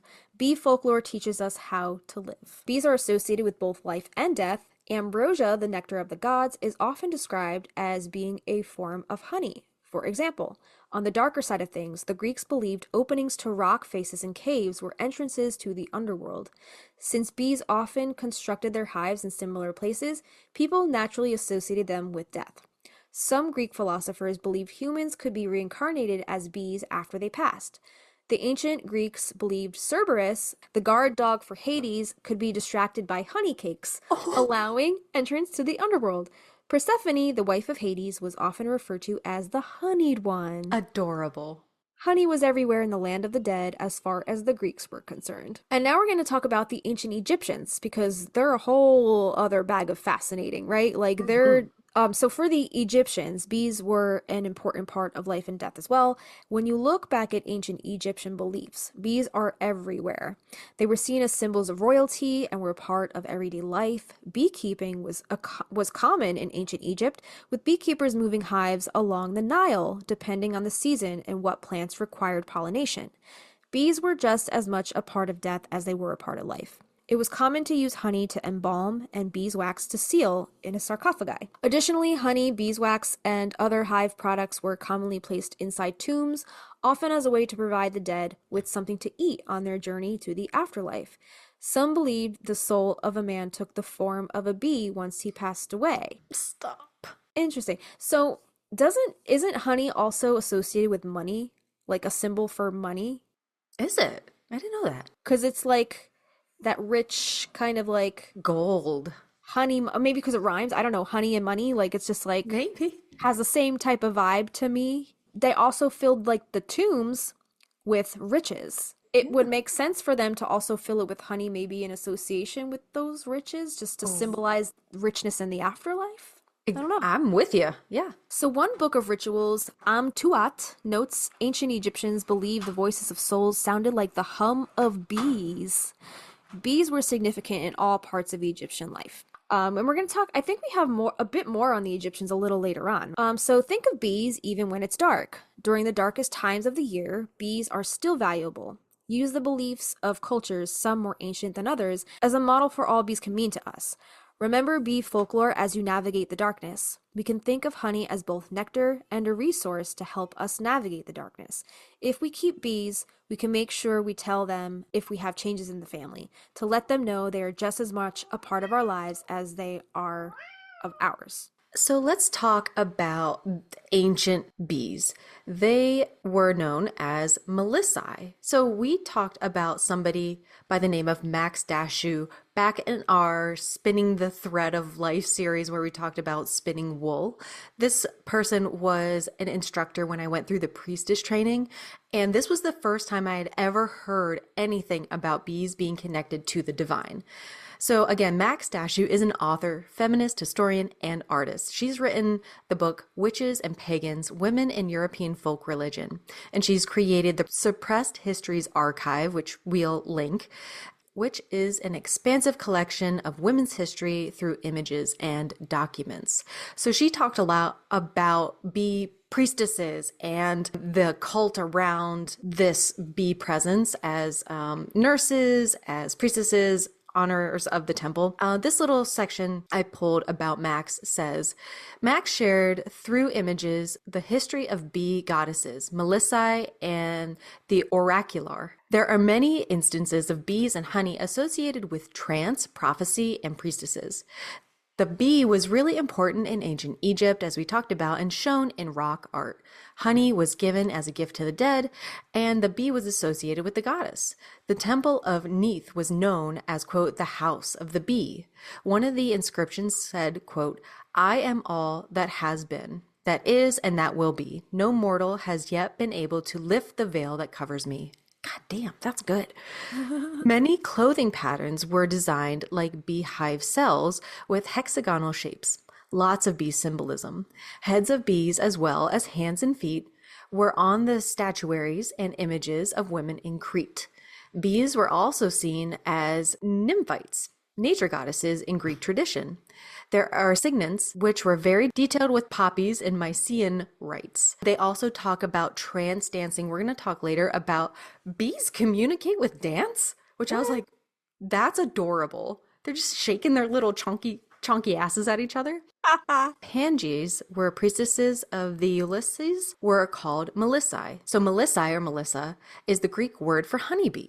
This was during the Roman times. The Melissae would bring sacred water as an offering to Demeter, and Demeter was called the pure mother bee, and she's the goddess of the harvest. Persephone is her daughter, goddess of spring. So in Greek mythology, Melisseus means bee man or honey man, the father of the nymphs Adrasteia, Ida, and Althea, who were nurses of the infant Zeus on Crete. Or as we just learned, Jupiter, right? I guess in the Roman mythology. His parentage differs from telling to telling, from, I guess, depending on who tells the story, ranging from Gaia to Uranus to Charistos, the eponym of Charistos, and Socus and Combe mythology. Melisseus was the elder and leader of the 9 Curetes of Crete. They were the chthonic daemons of Mount Ida, who clashed their spears and shields to drown out the wails of infant Zeus, whom they received from the great goddess Rhea, his mother.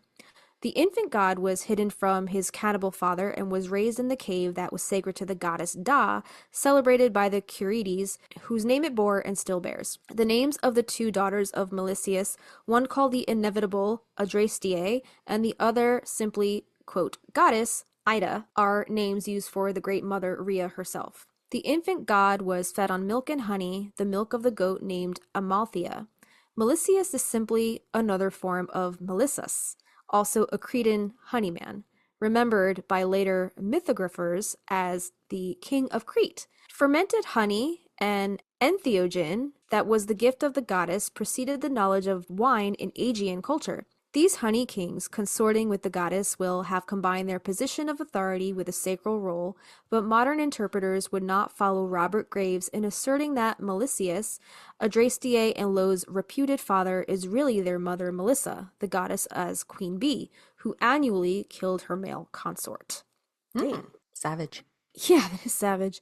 When he came to maturity, Zeus rewarded his nymph nurses with the horn of Amalthea, the cornucopia or horn of plenty that is always full of food and drink. Other poets concur. A less Olympian-minded culture might have suggested that the horn was not actually Zeus's to give, and that it belonged already to the ancient and fertile Minoan Mycenaean nymphs of Crete. In a mythic fragment that explains the connection of early Cretan culture with the island of Rhodes as deriving from Crete. Diodorus Siculus briefly relates that 5 of the Curiates sailed from Crete to Chersonese Peninsula opposite Rhodes with a notable expedition, expelled the Carians who dwelled there, and settling down in the land divided it into 5 parts, each of them founding a city which named after himself. Triopus, one of the sons of Helios and Rhodes herself, who was a fugitive because of the murder of his brother Tenages, fled there and was purified of the murder by Melicius. What did I just read? Another source I saw were the Melissae were like the nursemaids of baby Zeus. Okay. Kronos, who's Zeus's daddy, ate all of his babies, like Hades, Demeter, Hestia, and Wait, who ate all the babies? Kronos. Kronos swallows. What's that from? He swallows the babies. He does swallow the babies. And I think Zeus was the last of the babies to get chomped. Yeah. And I think Rhea tricked him with some kind of stone to get Zeus back out. So Zeus ended up being like the god of all of them. But like, the Melissae were like the baby nurses. Oh, okay. Did you ever see Scary Movie? Yeah, I did. I don't remember anything about it. Do you remember Gail Hailstorm? She was like spoofing Courtney Cox from Scream. Okay. And like somebody's like Gail Swallows or something like that. Okay. Yeah, okay. It's from Scary Movie. Chrono Swallows. Got it. Chrono Swallows. This is called the Bee Nymphs of Mount Parnassus. So our story begins long before Delphi was established. Delphi is perched on the side of Mount Parnassus, which, like all mountains, is haunted by nymphs who are the daughters of Zeus. They often appear as attractive young women who may seduce shepherds and take them as husbands. They frequent the oracular springs from which prophets draw their inspiration, for earth is the font of wisdom. In the earliest times, before the Greeks came and before Apollo arrived at Delphi, priestesses delivered oracles received from earth goddesses. They were oracles of Gaia, the earth herself, more commonly named Ge or Ge in ancient Greek. There were also oracles of Demeter, the grain goddess, whose name Demeter is a variant of Gemeter, which means earth mother. Ancient lore also tells us that the goddess Themis delivered oracles at various sites, including Delphi, and she might have inherited this site from her mother Gaia. She is a daughter of Oranos and Gaia. Heaven and earth, you might not be familiar with Themis. Her name is the word for something that has been established, and it often translates as custom, order, law, and what is right. In the plural, it refers to decrees and the oracles of gods. Some say the Morai, the 3 fates, who spin and measure out the destiny of every mortal, are her daughters. Thus, it is not surprising that the priestesses of Themis would deliver oracles by which mortals might guide their actions. The Corycian cave on Mount Parnassus above Delphi was such an oracular site where people saw oracles from the nymphs inhabiting the springs of the cave. Occupied since Neolithic times, there is evidence that the Mycenaean Greeks were visiting the cave for oracles from at least 1400 BCE. More than 23,000 astragaloi, an ankle bone used for divination, and a large number of dice have been found along with many goddess statues dedicated in gratitude. Delphi had a long story of divination before Apollo arrived around 800 BCE. Homeric hymn the fourth to Hermes tells us of 3 nymphs who dwell on Mount Parnassus and use small stones for divination. They are described like bees' wings, buzzing, swarming, eating honey, etc., but this is not unusual as it sounds, for bees are associated with many oracles, including Delphi. In fact, the Pythia, or the prophetess of Delphi, is called the Delphic bee. The priestesses of Demeter were called bees, Greek Melissae, as were those of some other goddesses. So what is the connection with bees? Both nymphs and bees haunt caves and trees and live near water, but there are deeper connections. Not only do bees have souls, but Virgil says they are pure souls and have a portion of divine mind. They subsist of honey, the sweet food of the gods, which inspires them with divine enthusiasm. Some ancient authors noted that bees reproduce parthenogenetically, or by virgin birth, and some priestesses were chaste and thus like bees. Moreover, bees are clean, orderly, and civilized, and nymphs taught these virtues to our earliest ancestors. They taught morals and many practical skills to shepherds, who often encountered nymphs in the grottos and groves. For example, bee nymphs first taught humans to eat the fruit of trees instead of human flesh. Oh, Okay. damn.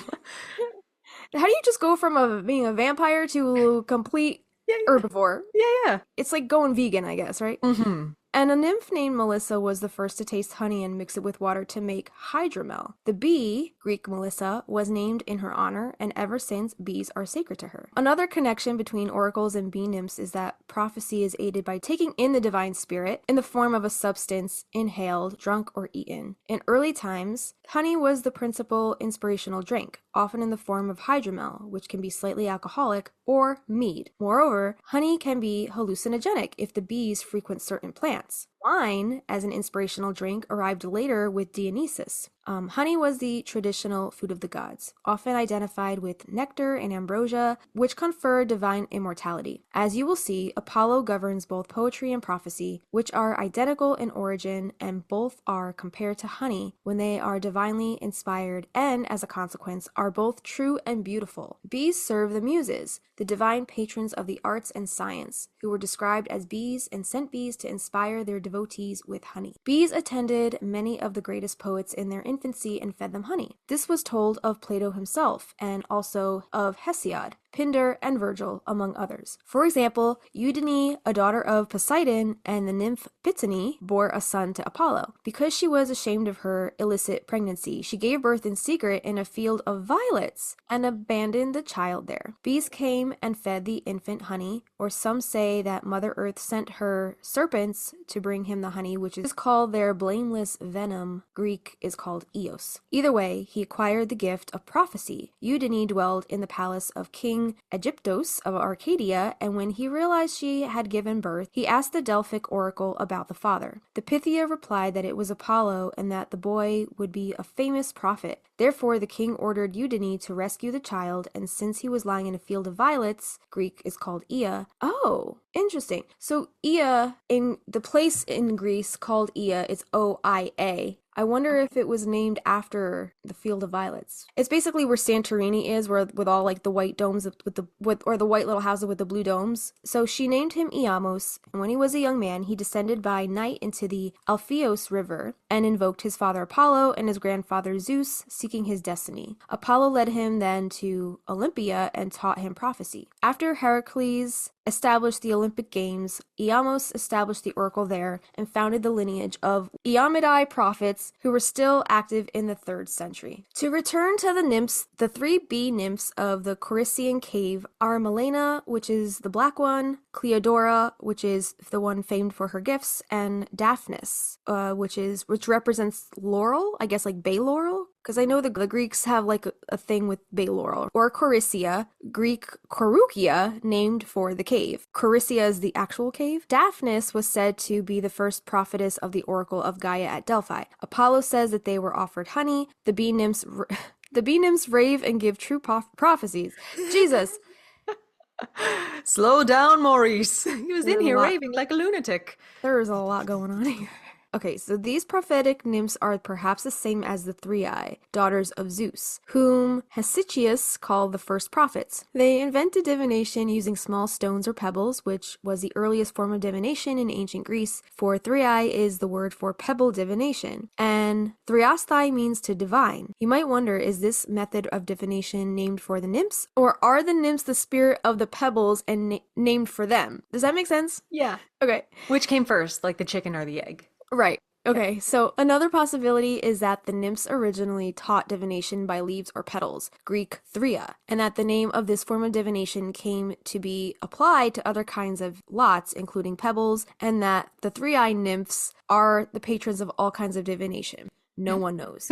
We're going to talk next week about leaf and petal divination too, and florimancy. So that'll be cool. That's a cool little tie-in. Yeah. There is an old story that Athena, the goddess of wisdom, learned pebble divination from the three-eyed nymphs, or perhaps it is the other way around. So again, nobody knows what came first. Regardless, when Apollo was granted the exclusive rights to know Zeus's plans, he demanded that other forms of divination be made unreliable. Therefore, Athena discarded the three-eyed pebbles in a place since known as Thriasian Plain, the region around Eleusis, where the mysteries were celebrated. This is why the Pythia said, "Many are the pebble casters, Thrioboloi, but prophets are few." No doubt she saw them as competition. Apollo learned prophecy from the bee nymphs when he was a shepherd on Mount Parnassus. So my theory is, because we learned about go tell the bees have all the tea. They're like the town salon keepers, like they just know all the tea. So they're just leaking that tea that the collective conscious has already shared with them, and they're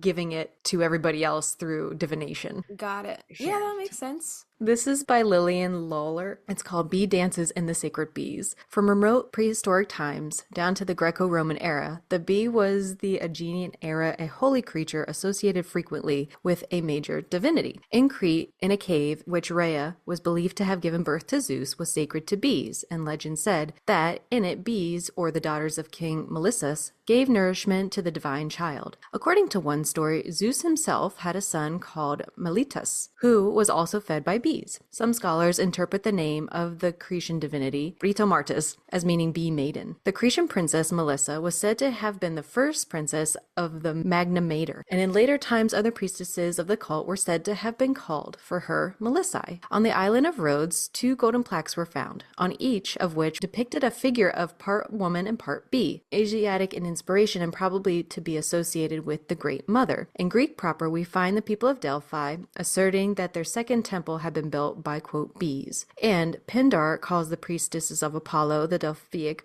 bee we just learned about. Artemis has a definite association with bees. Her chief priestesses were called beekeepers. Melissonomai at Ephesus, and probably elsewhere as well, her chief priests were called king bees. The Ephesian Artemis herself, as moon and birth goddess, and she is sometimes called a bee, Melissa. In fact, Elderkin sees the whole Ephesian tradition many references to bees. On coins and in art in general, Artemis is often associated with or symbolized by a bee, and she has cult connections with the Cretan Britomartis. There is reference to Aphrodite and one to, quote, holy bees in fairly close juxtaposition, and in the Hippolytus of Euripides, line 564, Aphrodite, Phlesto, the future mother of Dionysus, Melissa, de Holiatis. I'm gonna just ramble through it. The skilled craftsman, traditionally Daedalus, is said to have made for Aphrodite a golden honeycomb that looked just like a real one. A similar golden honeycomb was found in Knossos. Eventually, honeycombs were an appropriate offering for the goddess. In the cult of Demeter and Persephone, the association is unquestioned. Priestesses of Demeter were called bees, Melissae, as the goddess herself on occasion would be called bee. The priestess bees carry pure water in her ritual, a function which has been linked by some writers to the hydrophoria of certain wasp-waisted or bee-waisted theranthropic diamonds shown on pre-Greek rings and seals. Cerberus has a story of a woman named Melissa to whom Demeter revealed her mysteries and who was torn to pieces by other women to whom she refused to reveal the goddess's secrets. From her body, according to legend, Demeter caused bees to be created. Women initiated into the mysteries of Demeter and Persephone, or celebrating these mysteries, particularly those in Thesmophoria, were called bees or holy bees. By extension, priestesses in general were called bees, and Persephone herself is given the epitaph Melittology. Bee figures in the legend of Dionysus and Jane Harrison gave the ambiguous lines of the Homeric hymn to Hermes a reference to Melissa in the cult of Dionysus. Zeus changed a beautiful woman named Melissa into a bee. A nymph named Melissa is said to have discovered honey and to have taught her fellow nymphs to mix it with water and use it as a drink. From her, bees were called Melissae. Nymphs named Brizai, Brisai,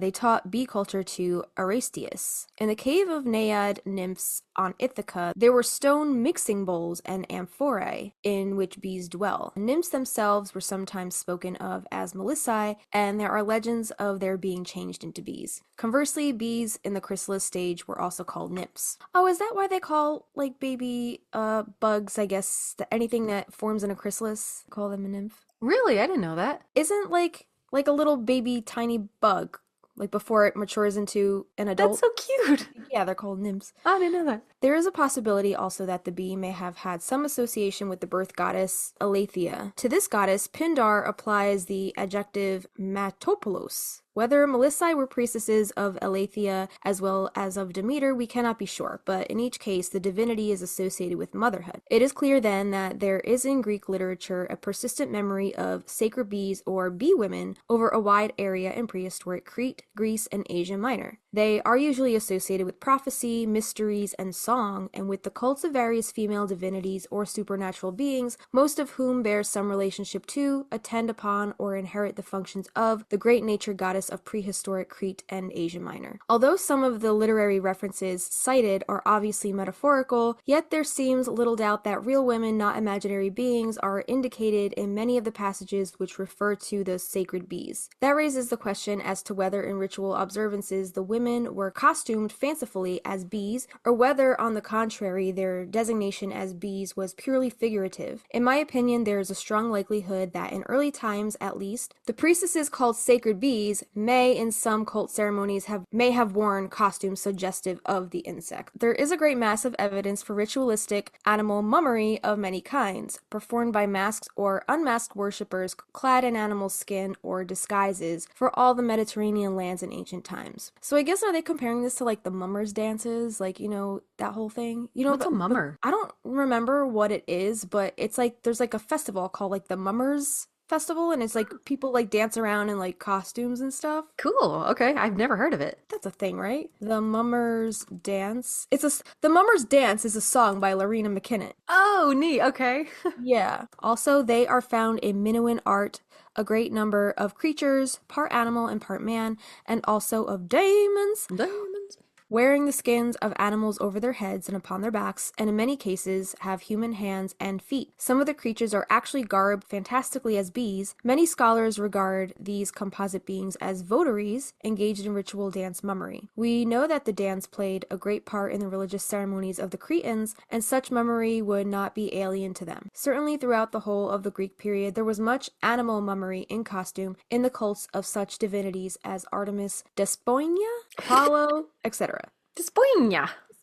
It may well be that by classical times the costume of the bee priestesses and bee votaries had become largely symbolic. However, if one be inclined to doubt the practical feasibility of an attempt to garb a human being as an insect, he need only consider the chorus in such plays as the gallflies of Magnus, the wasps of Aristophanes, the ants of Plato Comicus, and above all the bees, Melittae or Melissae of Diocles. One other point has a bearing in this connection. It has been established by students of religion that genuine legends in which a human being is transformed into an animal are evidence for prehistoric animal cults with accompanying mummery. We recall here the story that Zeus changed a woman into a bee, and also the legend of the creation of bees from the body of a woman. If we grant then that there may actually have been in prehistoric times in Greek lands some form of ritual mummery or dance by women costumed as holy bees, can we gain any knowledge of what the performances may have been like? As we have seen, Jane Harrison and other writers, to a lesser extent, laid much stress on lines 552 through 568 of the Homeric hymn to Hermes as depicting the ritual of the Three-Eye of Mount Parnassus, whom she identified as Melissae, the bee priestesses. She called particular attention to the poet's statement that they are winged, that their heads are sprinkled with white barley meal to simulate pollen, that they are associated with prophecy, that they flit from one place to another and feed on honeycombs, that they, quote, rave in holy madness, as do the Thyides. They hum and buzz, she says, swarming confusedly. Evelyn White thinks that possibly they are, quote, are here conceived as having human heads and breasts with bodies and wings of bees. And Alan Halliday, the Sykes, believe that the Rhodian plaques support this view. Miss Harrison recognizes the Song of the Three-Eye as the Thriambos, a confused, inspired, impassioned song akin to the Therum. Although the Three-Eye are generally spoken of as nurses of Apollo and although in the hymn Apollo bestows them upon Hermes, she sees in them attendants of Dionysus. The identification of the three maidens of the Homeric hymn with frenzied bee priestesses is certainly not a positive one. It is interesting, nevertheless. In connection with it, we might note persistent mention in ancient literature of man's use of honey in prehistoric times, before he had wine, to produce intoxication or ecstasy. Ecstasy or, quote, possession is characteristic of both animal dances and rituals associated with prophecy. It is particularly common, of course, in the worship of Dionysus, Apollo, and the Great Mother. A few years ago, the late Ernst Ries published in this journal a brilliant emendation of corrupt gloss in Hesychius, or a dance. He reads, quote, of the women celebrating the Thesmorphia, in which they danced Botridon, I don't know what any of these words are, holding to one another to resemble a bunch of grapes. He interpreted the arrangement as one dancer in the first row, two in the second row, three in the third row, etc., in a triangular grouping of 15, a chorus of 14 plus one leader, suggesting a cluster of grapes. So kind of like a triangle like that. Kind of like reminds me like the abracadabra, abracadabra, abracadabra, abracad.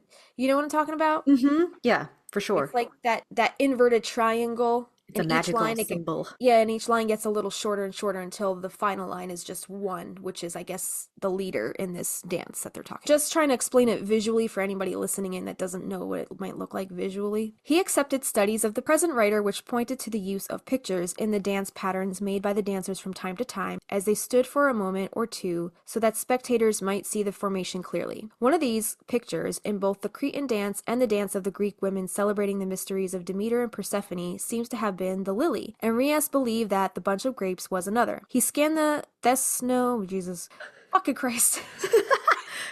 Wait, hold on, let me sound it out. Thesno for Furiazi. Okay, I don't know what that word is. Sorry, everybody. Aristophanes carefully for a likely place in which a grape-shaped dance figure of this sort might have been used. He found none that was entirely satisfactory, but he rather looked with favor on lines 988 through 1000 as containing a reference to Dionysus. So within recent years, animal psychologists have spent much time in studying the behavior of bees among other creatures, and they have presented scientific confirmation of the tradition that bees do actually dance. The ancients must have known of this dance. Certainly, they were from prehistoric times deeply interested in bees. They observed them closely, even to the point, in Roman times at least, of making the hives of transparent substances to facilitate study of the insect habits. The most significant of recent studies of the dance of the bees are those of the Austrian scientist Karl von Frisch. After a series of observations over a long period of time, Dr. von Frisch concluded that the honeybee performs two dances, the round dance and the waggle dance. Both are used by workers returning to the hive to report the finding of a good supply of food. If the distance of the food from the hive is less than about 50 meters, says Dr. von Frisch, the worker bee performs a round dance, describing circles about its own axis. The dance is spirited, even wild. The bee throws up its legs as high as it can, so it does the can. That's adorable. And moves in dizzy circles. Other bees at first look on, then the frenzy of the dance seems to communicate itself to them also, and then they join in. So it's like a rave. That's adorable. It's like what do they call it? What do they fucking call it when you go out into public Flash and mob? flash mob? Yes. Flash mob. It's a bee flash mob.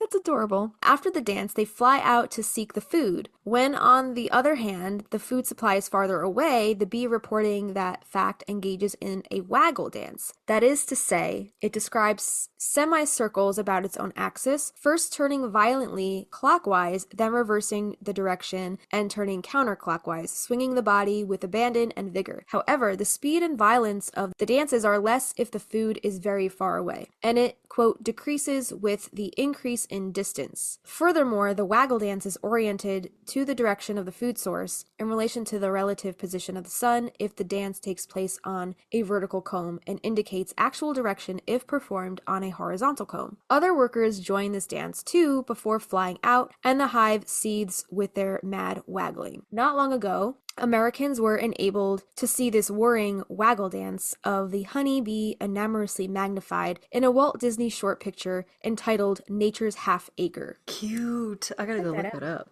Yeah, maybe it's on, who knows, it might be on Disney Plus. So many people have imitated bees in mimetic dance. The traditional dance of the Hindus has a formalized gesture known as Brahmara, the bee, and a bee figure in the Hindu dance drama of Sakuntala. Even our modern dance theater sometimes shows us a bee dance. New York newspapers of November 15th, 1950 recorded a portrayal of a bee by a dancer in the Enchanted Mill of the Duqueva Grand Ballet Company at the New Century Theater the preceding evening. Folk dances miming the actions of bees survive from medieval times to this day in several lands, notably France and the Scandinavian countries. In the latter, the bee dance makes use of a large number of people representing the bees, the queen bee, the hive, and the flowers outside the hive. Whether this particular dance has its roots in classical antiquity or not would be very difficult to determine, since comparatively little scholarly work has been done on antecedents of the folk dances of Europe. A classical source would not be beyond the bounds of possibility, for a few ancient dances did survive in medieval Europe. Also, the influence of classical mythology upon that of the Norse peoples seems definitely established. In the Scandinavian dance, we miss the frenzy and the deep religious significance indicated for the ancient bee dance, but those elements would have passed, of course, with the mysteries of which they formed a part. More than one of the ritualistic animal dances of antiquity deteriorated into amusing dances, and finally into children's games. It seems entirely possible then that the Cretans and Anatolians, and later the Greeks, had appropriate mimetic dance of, quote, bee priestesses in rituals of deities associated with the bee. Such a dance would have been vigorous. It would have included flying and flitting movements, the unflinging of arms and abandon or invocation, swirling in dizzy circles. Here one recalls Cretan paintings of women with hair flying out as they circle rapidly in the dance. Half circles to the right and to the left, with shaking of the hips, on occasion a grape-like figure or picture representing the swarming cluster of bees, and probably similar pictures representing lilies and other flowers visited by bees, and a mimetic or symbolic portrayal of the feeding of honey to a divine child. Throughout, there would have been much humming, buzzing, or intoning of sacred songs. The dance would probably have been accompanied with cymbals. Cymbals were actually found in the Idaean cave and would have increased in frenzy until one or more of the priestesses was seized with the spirit of prophecy and cried out words of dread. Performed by winged, pollen-dusted women, perhaps in the secrecy of celebration of mysteries, it would have had a powerful effect upon all observers. And that was by Lillian B. Lawler, and damn, that was long. That is so interesting that even ancient Greece was studying bees and their communication within a hive. That is really cool. And for that, then they put it into dances, which then kind of put them in a trance state. It seems kind of like what we were talking about in our exorcism thing, oh, you're just overtaken by the spirit and start talking in tongues. Yeah. That is so Well, that cool. makes sense, because if you think of the droning of a hive, the Yes. it's very drony. I could see how that tone could put you into a meditative state. Even if you've been a part of a group meditation, you start off with kind of syncing your voice or syncing your breath with oh, you pick a singular note and everybody starts raising that energy that way. I love that. That's so neat. Yeah, a little more on the ancient honeybee. The ancients understood the importance of the honeybee and the threads of connection that tied us all together. Our oldest known advanced civilizations, the Sumerians, were the first recorded beekeepers, and we have some photos here of beekeeping goddesses if you want to check out our show notes. The oldest discovered apiaries date back to 3,000 years in Tel Rehov, Israel, which dates to the time of biblical accounts of King David and King Solomon, thus becoming the oldest known archaeological example of beekeeping. In the Cave of the Spider near Valencia, a 15,000-year-old painting depicts a determined-looking figure risking his life to extract honey from a precarious cliffside beehive. The bee is the only insect that communicates through dance. We'll talk a little bit more about that later. I know we covered some. In Neolithic Spain, the bee was depicted as a dancing goddess. The mother goddess is arguably the oldest deity in the agricultural record, and her manifestations are are numerous, including likenesses of butterflies, toads, hedgehogs, and dancing bees. In the ancient world, dancing bees appear to have been special. The queen bee in particular, for she is the mother goddess, leader, and ruler of the hive, and was often portrayed in the presence of adorning bee goddesses and bee priestesses. The ancient Egyptians are considered one of the first beekeepers in history that was not only agricultural, but also nutritional, medicinal, and ritualistic. Honey was more than just food. It could be applied to wounds for its antiseptic properties and was believed to prevent miscarriages. Beeswax was used in mummification and candle making. There was also a large demand for honey to be used as offerings to the gods. Ramses III made an offering of 21,000 jars of honey to Hapi, the Nile god. When Ra weeps again, the water which flows from his eyes upon the ground turns into working bees. They work in flowers and trees of every kind, and wax and honey come into being. The Egyptian ceremonial dress, which has certain stylistic similarities with bees, namely the headdress or nemes, the neem or nemes, and altering yellow and dark horizontal stripes. This visual synchronicity is discernible in many reliefs and sculptures, but is perhaps best illustrated in the death masks of the 18th dynasty pharaoh Tutankhamun in Anatolia. This time, at the Neolithic settlement of Katal Hayuk, rudimentary images of bees dating back to 6540 BC were painted above the heads of a goddess in the form of a halo. Nearby paintings of beehive comb cells adorn rock-strewn temple walls, recalling the day when such symbolism was widely understood and important. In Anatolia, bee veneration continued for thousands of years, as demonstrated by the 18th century BC Hittites, who relied on honey as an important element in their religious rites. The complex was evacuated by James Mellart between 1961 and 1965 and found to feature two prominent images, the mother goddess and the bull, together with the bee. In Australia, Aboriginal cave paintings of beehives have been dated back to 10,000 BC. Beehive paintings near Prince Regent River, West Australia, is pictured here in our notes, so take a look at that if you get a chance. And another ancient idol from Rhodes, Greece can also be shown as a bee goddess carrying the dead to the underworld. There's a coin from ancient Phocis, and that's an ancient city in what is Turkey's central. For the Romans, Bacchus, god of wine, or Dionysus in Greece, discovered honey and taught beekeeping to humans. Virgil wrote a practical beekeeping thesis describing the workings of the beehive in great detail. Pliny the Elder called honey the, quote, sweat of the heavens and the saliva of the stars. The ancients then, the bee was linked between humans and the divine. This says, quote, some say that unto bees a share is given of the divine intelligence. And that is by Virgil, and he's the ancient Roman poet. Ooh, that's a lot of Greek. You survived. We're going to take a quick break. When we come back, we're going to get into a little bit of the science, the origins, what makes up a hive mind, how to distinguish different bees, because there are quite a few different varieties of bees. So all of that and our card pull when we come back. Stick around. Hey, little witches! The Stinas here. If you've been listening to our podcast for a while, you would know how much we love using the Practical Magic Inner Witch Oracle deck by Grounded by the Moon. And now we want to share the magic of Grounded by the Moon with you, our listeners. Joseph Benitez Egerton, the creator behind Grounded by the Moon, would like to offer this very special 10% off discount to all who wish to experience the magic of his Practical Magic themed tarot and oracle decks. But that's not all. He also creates other divination tools like tarot workbooks, deck bags and altar cloths, pendulum kits, oil blends, cleansing sprays, smoke wands, teas, and ritual kits. And let's not forget about his custom handcrafted all-natural soy candles, where every candle is hand-poured and personally infused and charged under the light of the moon. They even come with a crystal. And did we mention all of the ingredients in the candles are ethically sourced? All of Joseph's offerings are just so magical. So go visit groundedbythemoon.com and use the coupon code Magnolia Magic for 10% off your entire order at checkout. That's MAGNOLIA MAGIC. So get your discount today.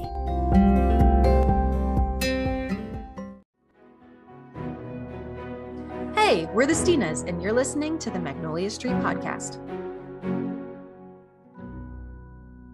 Welcome back, everybody. We're not going to do a shuffle today because we actually have a bee card here.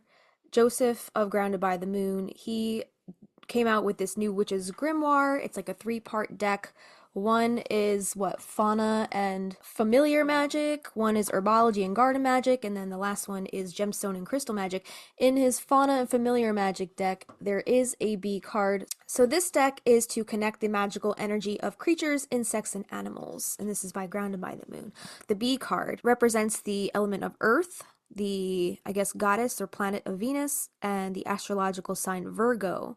That's interesting. I would have thought it would have been air. Air, right? Yeah, I was gonna say that. There's a quote here. It says, "I am committed to being consistent in my efforts and facing challenges with determination." This represents hard work and persistence, commitment, determination, consistency. And this says, "The humble bee embodies hard work and persistence. This card tells you to stay committed to your goals, maintaining consistency in your efforts and seeing them through to the end. By consistently taking steps toward your aspirations, you create momentum and build a solid foundation for success. Remember, every small action counts and contributes to your overall progress. Like the insect, you can achieve great things through dedication and collaboration with others. You may sometimes find yourself feeling defeated in life. This card is calling on you to remain determined in the face of challenges. Persistence is key to achieve your goals. You must stay focused on your objectives and utilize teamwork when working diligently towards gaining the satisfaction of a job well done." So I thought it would be fun to go back to that discussion that we sort of scratched the surface of on our Magnolia episode. We know that beetles were here first because they were the ones pollinating the ancient Magnolian trees before the bees were, quote, invented. So that whole conversation got me wondering. So when were the bees, quote, invented? Like, when did they come into existence? So let's talk about it. I remember your reaction reading through the Magnolia episode when you came across pollinated by beetles. Beetles! I just can hear you so shocked because it's all connected. That was like an amazing realization. Like, Totally. holy shit. Yeah. Alice went down these rabbit holes, and she's probably like, if she does listen to our podcast, she's probably just sitting back going, You guys are idiots. "You bitches are stupid."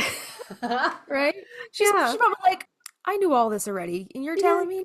So Magnolias evolves on Earth as far back as 95 million years ago during the Cretaceous period. While there were dinosaurs at the time, bees still did not exist, so Magnolias evolved to be pollinated by ancient insects, and you may know them today as beetles. And so when did bees come into play? So we're going to talk about the beguiling history of bees via Scientific American, and this is by Dave Goulson. And he says the first bees existed around 130 million years ago at a time when our own ancestors were small rat-like creatures. So let us travel back in time 135 million years. The vast supercontinent of Gondwana was beginning to break up, with South America drifting off to the west of Africa and Australia moving majestically off to the east. Antarctica decided to head south, dooming all but the most adaptable of its inhabitants to an eventual icy grave. The South Atlantic and Indian Oceans were slowly forming. At this ancient time, an era known to geologists as the Cretaceous period, the continents were clothed in green forests of tree ferns, cycads, huge horsetails, and conifers such as pines and cedars. That's crazy that pines and cedars were that old. Really? Yeah. Surprised me. That's crazy. This was the height of the reign of the dinosaurs, although not the species that are so well known to school children the world over amongst the trees. Herds of vast herbivores such as iguanodon, like I guess like a mega iguana. That's crazy. They grazed, standing on their hind legs to reach higher foliage. Heavily armored, tank-like species such as Gastonia. That's a town up north of here. Really? Yeah. Gastonia County. What is a Gastonia? Oh. It's a genus of herbivores. It kind of looks like a stink bug with a tail. Ew. Yeah. How big are they? I don't know what the scales. I don't know what the scale size is here, but they're probably freaking huge because they're dinosaurs. Okay. I don't know.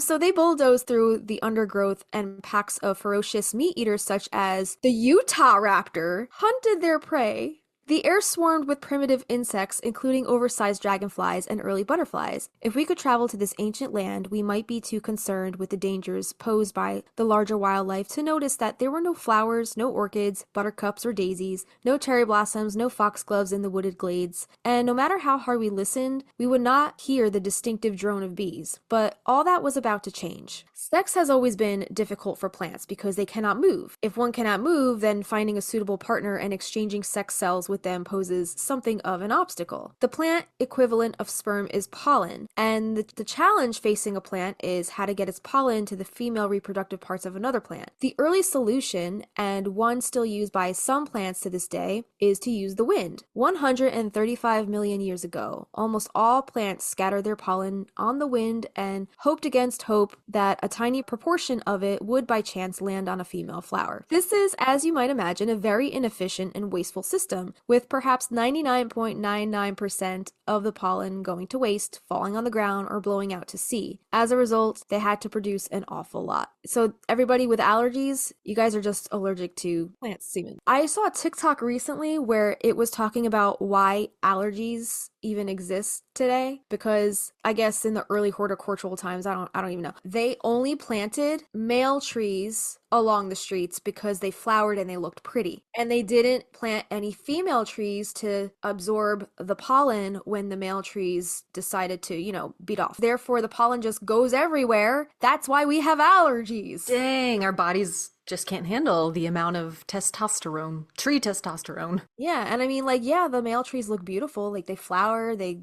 have these beautiful blooms, but they fucking suck as far as our respiratory systems Yeah, go. for sure. I have stupid allergies. Pollen is very nutritious. Some winged insects now begin to feed upon it, and before long, some became specialists in eating pollen. Flying from plant to plant in search of their food, these insects accidentally carried pollen grains upon their bodies, trapped amongst hairs or in the joints between their segments. When the occasional pollen grain fell off the insect onto the female parts of a flower, that flower was pollinated, and so insects became the first pollinators. A mutualistic relationship had begun, which was to change the appearance of the earth. Although much of the pollen was consumed by the insects, this was still a vast improvement for the plants compared to scattering their pollen to the wind. To start with, insects had to seek out the unimpressive brown or green flowers amongst the surrounding foliage. It was now to the advantage of plants to advertise the location of their flowers so that they could be more quickly found and to attract insects away from their competitors. So began the longest marketing campaign in history, with the early water lilies and magnolias the first plants to evolve petals, which we talked about in our magnolia episode.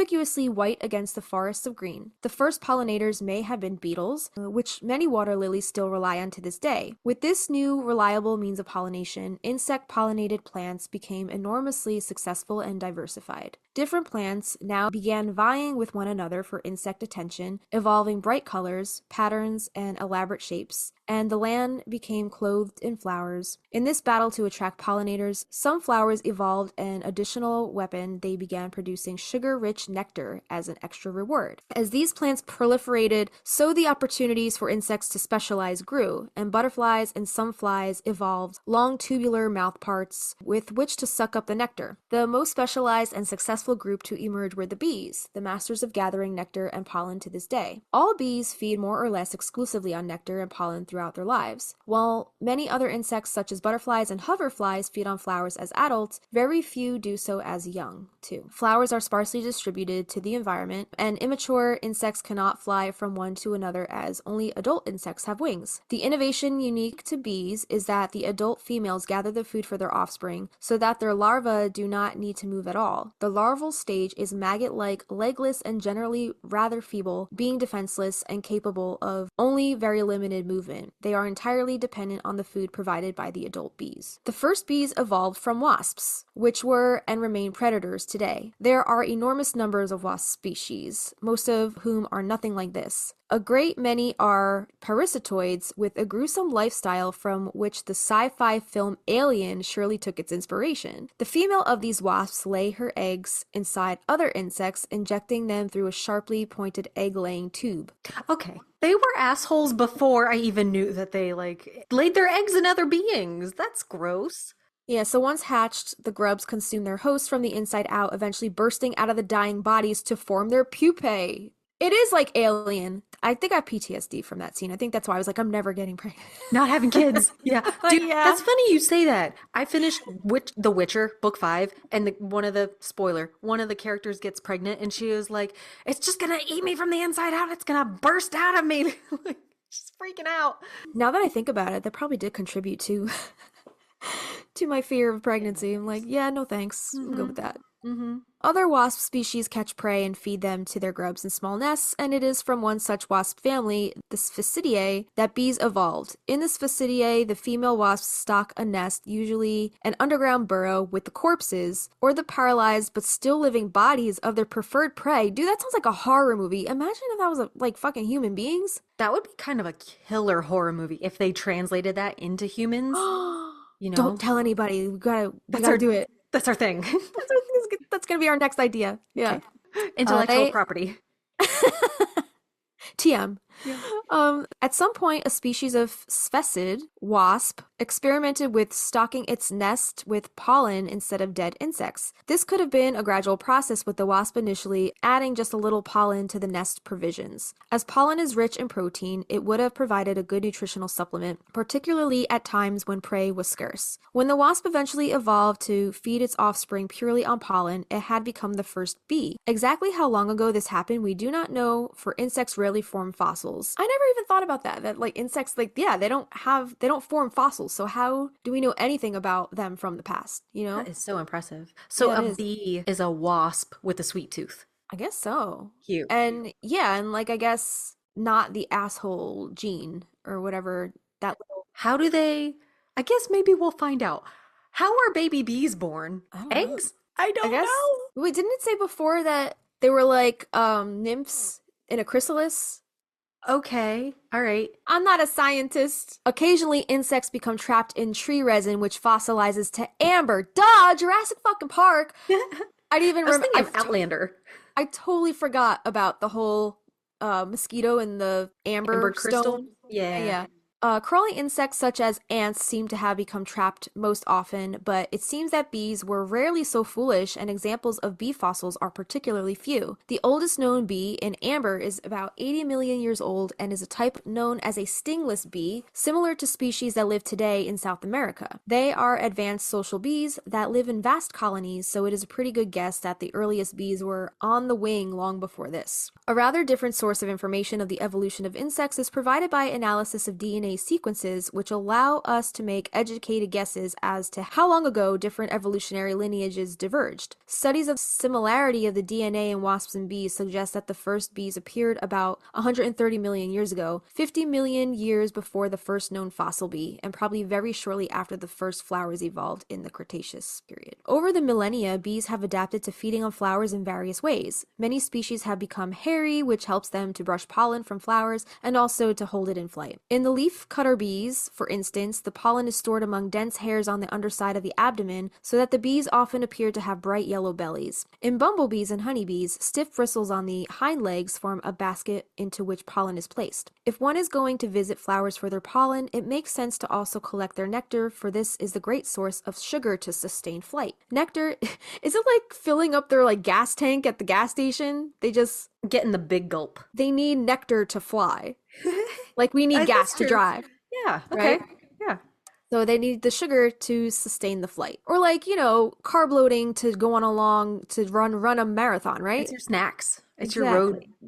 road trip snacks. Yeah, yeah. Nectar is expensive for plants to produce, and therefore many flowers evolved over time to hide their nectar, ensuring that only the insects most likely to provide them with reliable pollen delivery service can reach it. Many bees evolve longer and longer tongues to make it easier for them to reach nectar hidden within flowers. Some now have tongues longer than their bodies. The earliest bees, 130 million years ago, were almost certainly solitary species, and the majority of present-day bee species remain so. Each female builds her own nest, usually in a small hole in the ground or in a tree or wall. In the leafcutter bees, the nest is lined with neatly snipped semicircles of leaves glued together with silk. Once the nest is complete, the female bee fills it with pollen mixed with nectar and lays one or more eggs. There you go. Lays the eggs in the nest. The life cycles are very variable, but usually the female does not care further for her offspring, simply sealing up the nest entrance and leaving them to eat their pollen and develop on their own. Most solitary bees in temperate climates have just one generation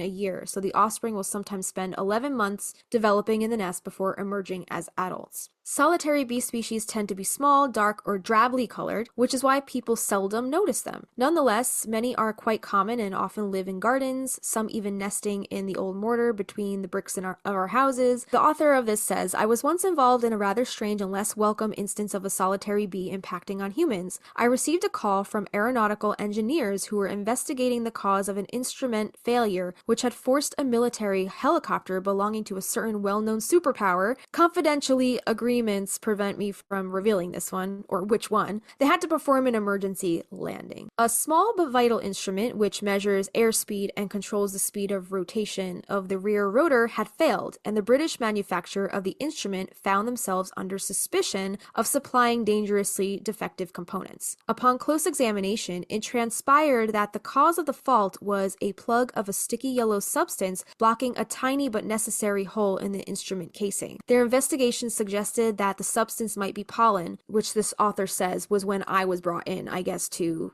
investigate this case. It was indeed pollen, identifiable as belonging to some species of legume, no doubt placed there by a small solitary bee which had adopted the hole as its nest while the aircraft was parked. When it returned from a foraging trip, the bee was presumably rather disappointed to find that its nest had vanished. Poor little bee. So our mammalian ancestors took advantage of the many unoccupied niches and diversified.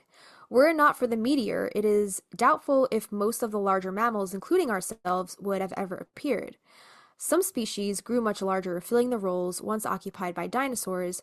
These included ground sloths that stood 6 meters tall and weighed 3 tons. Why was everything so big back then? I don't know. Why? Why was everything like Super Mario level 5? Yeah. Right?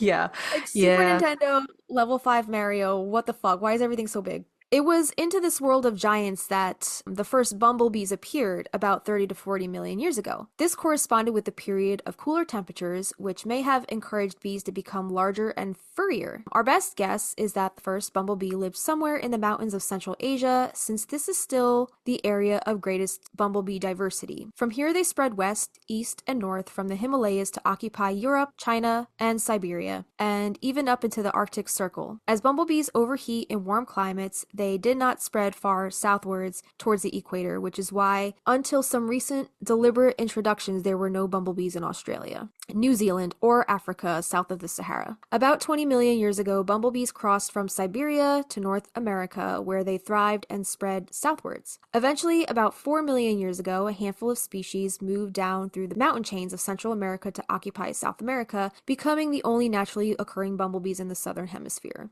Now we arrive at the present day. The world is blessed with an extraordinary diversity of species of organisms. About 1.4 million have been named so far, but estimates of the true total vary hugely from 2 million to 100 million. 250 of the known species are bumblebees, members of the genus Bombus, of which 27 occur naturally in the UK. There may be a few more yet to be found in remote regions, but probably not many. There are about 25,000 known species of bee, superfamily Opoideae, with 253 known from the UK, but many more undoubtedly remain to be discovered, particularly in the tropical regions. Bees, in turn, belong to the immensely successful insect order the Hymenoptera, like the Coleoptera? Interesting. Like the hymen in a woman?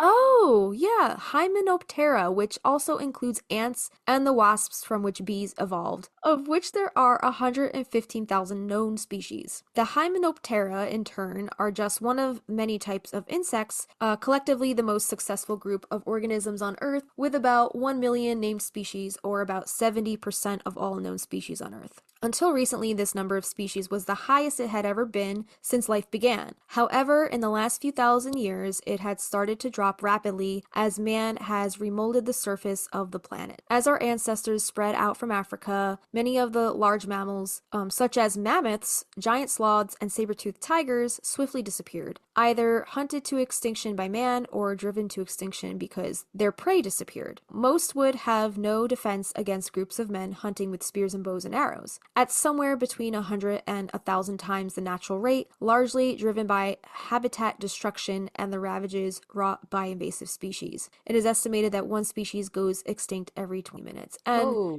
yeah, leave it to the fucking man to destroy all the beautiful things about the planet. Oh I yeah. mean, I can see like back then, like before there was supermarkets and food readily made available to survive, like the I don't know, what was the time period? The Cretaceous? Cretaceous period. However, what was the soonest or the earliest existence of like man as far as we know it? Mm-hmm. At that point, Neolithic? yeah, like at that point, like they needed to hunt to survive.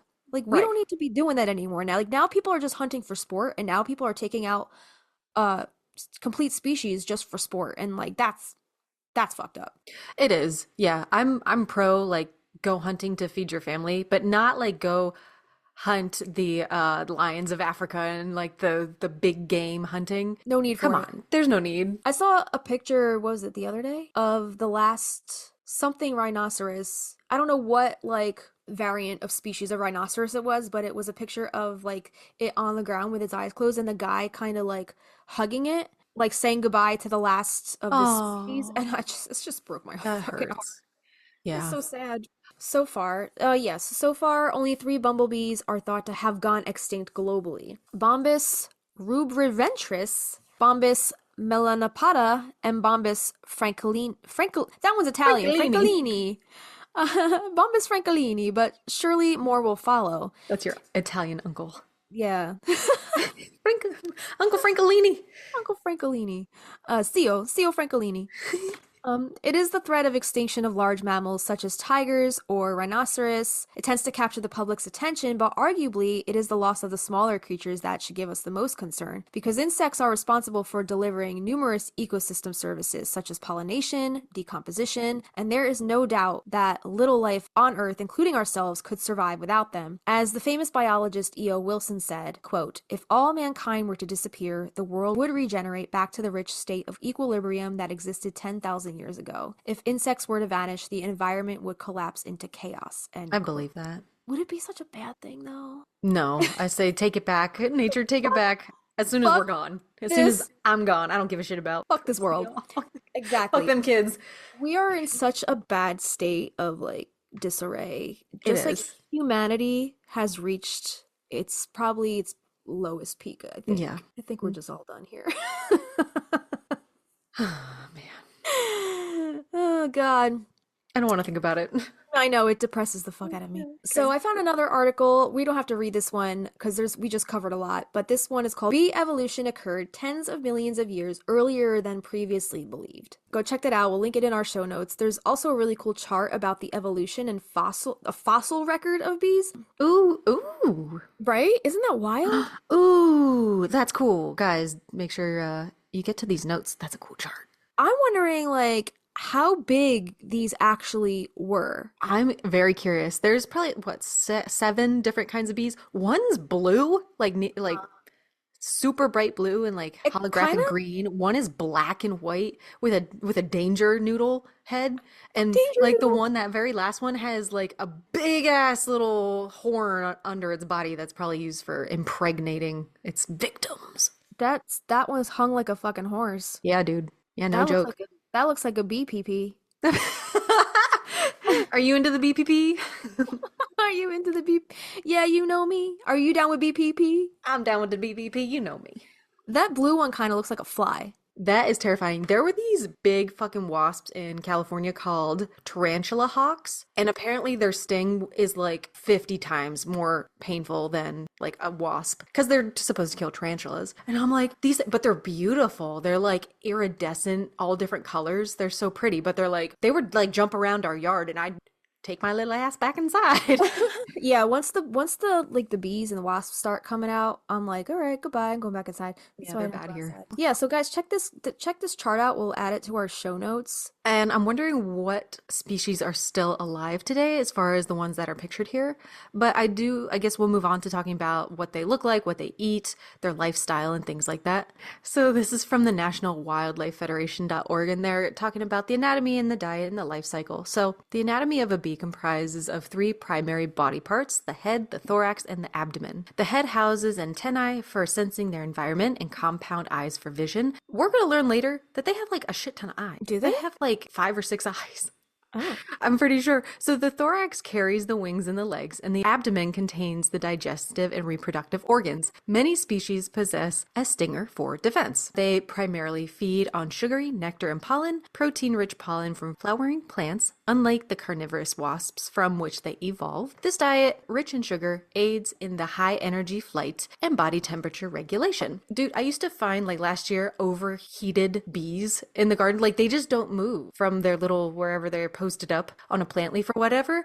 And I try to like move them into the shade because they just get too hot. And I'm going to link something later on. I don't have it in our notes yet. Putting a little thing of water, a shallow dish of water out for the bees because it gets fucking hot. Those little fat fuckers need water too. So the bee life cycle consists of 4 stages: egg, larva, pupa, and adult. The queen bee lays the eggs that hatch into larvae. I feel like I should have remembered this from like grade school. Worker bees care for them. The larva metamorphs into pupa and finally emerges as adult bees. Some species do not build nests at all. These, quote, cuckoo bees will lay their eggs in nests built by other species. Cuckoo bees will sometimes kill the host species larva to ensure their eggs will have enough food to grow into adulthood. Queen bumblebees can live for about a year and workers for only a month. Solitary bees also live for about a year, with the majority of the time spent developing in their nest chambers where they hatch, pupate, and often overwinter. Their adult lives during which they are active last approximately 3 to 8 weeks. Aw, females tend to live a bit longer, but as they need to build a nest and lay eggs. As they forage, bees perform the critical act of pollination. As a bee enters a flower to feed on nectar and gather pollen, some of the pollen sticks to the bee's body. When the bee flies on, it deposits some of that pollen onto the next flower it visits, resulting in fertilization, allowing the plant to reproduce and generate the fruits and seeds so many other wildlife species rely on as food source. In fact, bees pollinate a staggering 80% of all flowering plants, including approximately 75% of fruits, nuts, and vegetables grown in the United States. Though all female bees can sting, they only do so when threatened. Honeybees with hives filled with honey and larvae that need protecting are generally more aggressive and likely to sting when disturbed than solitary native bees. All right, there are some fun facts for you about the bees. Number 1, the reason bees are so noisy is because they beat their wings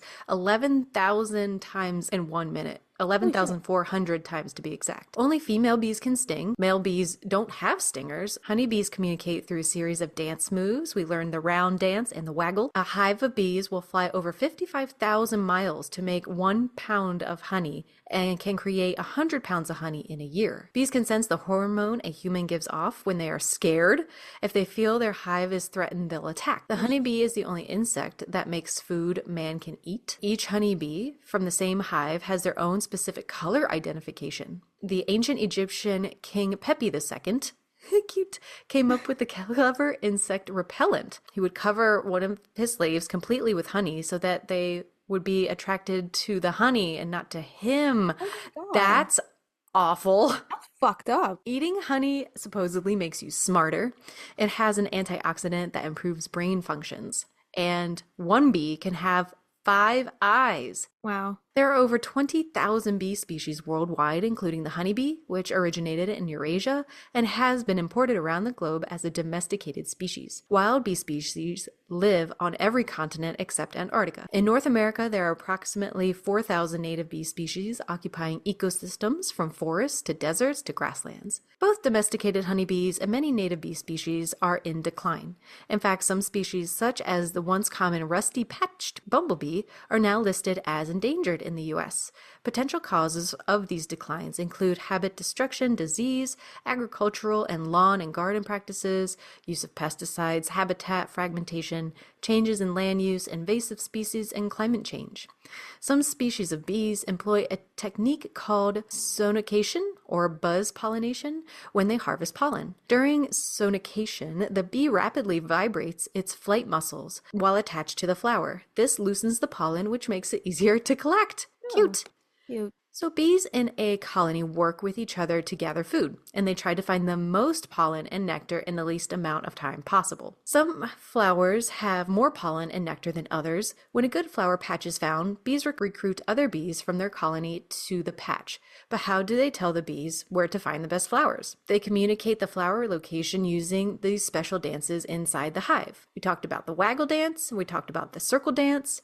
And the waggle dance tells the watching bees two things about the flower patch's location: the distance and the direction from the hive. The information we're going to have in our show notes actually has like drawn out direction where the bee is looking as opposed to where the sun is and where the flower patch is, if you want to check that out. When finding the best flowers, the honeybee colonies collect two main resources from flowers, the nectar and the pollen, and the goal is to find the flowers with the most of these two resources. Individual bees do two things when searching for flowers to get the most resources. First, they specialize to collect one resource at a time, either the nectar or the pollen. Specializing and focusing on one resource at a time helps bees more easily recognize the best flowers. Second, bees look for and remember which flower species is the most rewarding. They can change over time. A species of flowers that had the most nectar one month might not be the species with the most nectar the next month, for example. Once a bee finds a good flower, she collects resources and returns to the hive and dances to tell the other members of her colony where to find the flower so they can go and collect more resources from it. To motivate other bees to find the correct flower patch, the dancing bee shares a sample of the nectar she collected with all of them. She does this by regurgitating a sample of the nectar that was Oh, stored in her honey stomach oh for my them to God. taste. Baby It's like burden. it's like, hey guys, look what I found. That's so gross. Yeah. Imagine like going out to eat somewhere really fucking amazing, like a restaurant or something, and then going to tell your friends about it and then throwing up what you just ate. And like, you gotta check out that Yeah, restaurant. check this Look, here out. it is. What? Oh man. So Wow. these watchers also smell the scent of the flower on the dancing bee's hind end. These clues help the watching bees locate the correct flower patch outside the hive. And then they share two different little drawings of flowers. One underneath says normal vision. It's a white petaled flower with a yellow center, but in bee vision, the center is like a fuchsia pink and like the petals are like fuchsia and light pink. So they can Ugh. see nectar. Like I guess maybe they have like a special nectar vision, pollen vision. Oh, okay.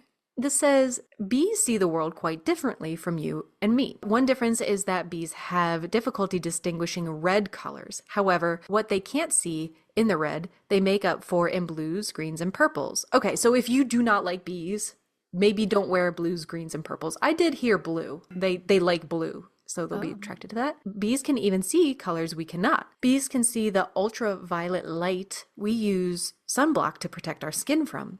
Seeing ultraviolet light helps bees see secret patterns flowers display to show where their nectar is hidden. That's crazy. That is pretty cool. So let's talk a little bit about conservation.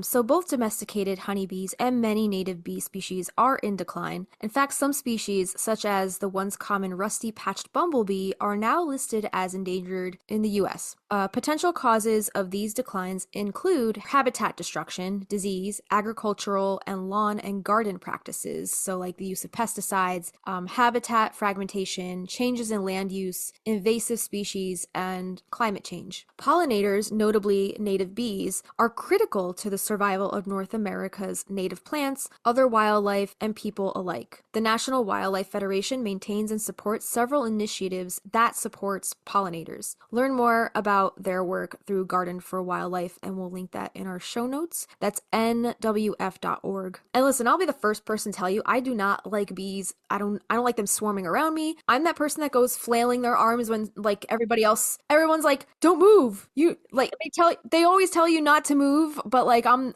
like I can't help it. It's just an instant gut reaction. I just want to get it away from me. So it's the last thing you should do when there's a bee flying around you. I know that, but I can't help it. I just don't like things flying around me, which is why I hate going to the Renaissance Fair and hanging around the Mead tent because they're all over the place. Like they're out in full force. However, I don't like seeing the bees declining. Like we need the bees. So I don't like seeing them suffer. Me and Avi actually saved a bee in Salem a couple years ago. We were crossing a parking lot and there was a bee like in the middle of the road. It looked like it was dying. Its wing was kind of like doing the whole twitch thing. So we kind of like took like a little leaf and we like scooped it up and then just like put it under a tree. I don't know if it survived or not, but like we didn't want it in the road. Like Yeah, that's all you can do. Just give it a better death. yeah, it was so Yeah, sad. poor It made me baby. so sad. So yeah, I don't really like bees flying around me, but I do know that we do need them on this Yeah. planet. So, do your best to save the bees. Yeah.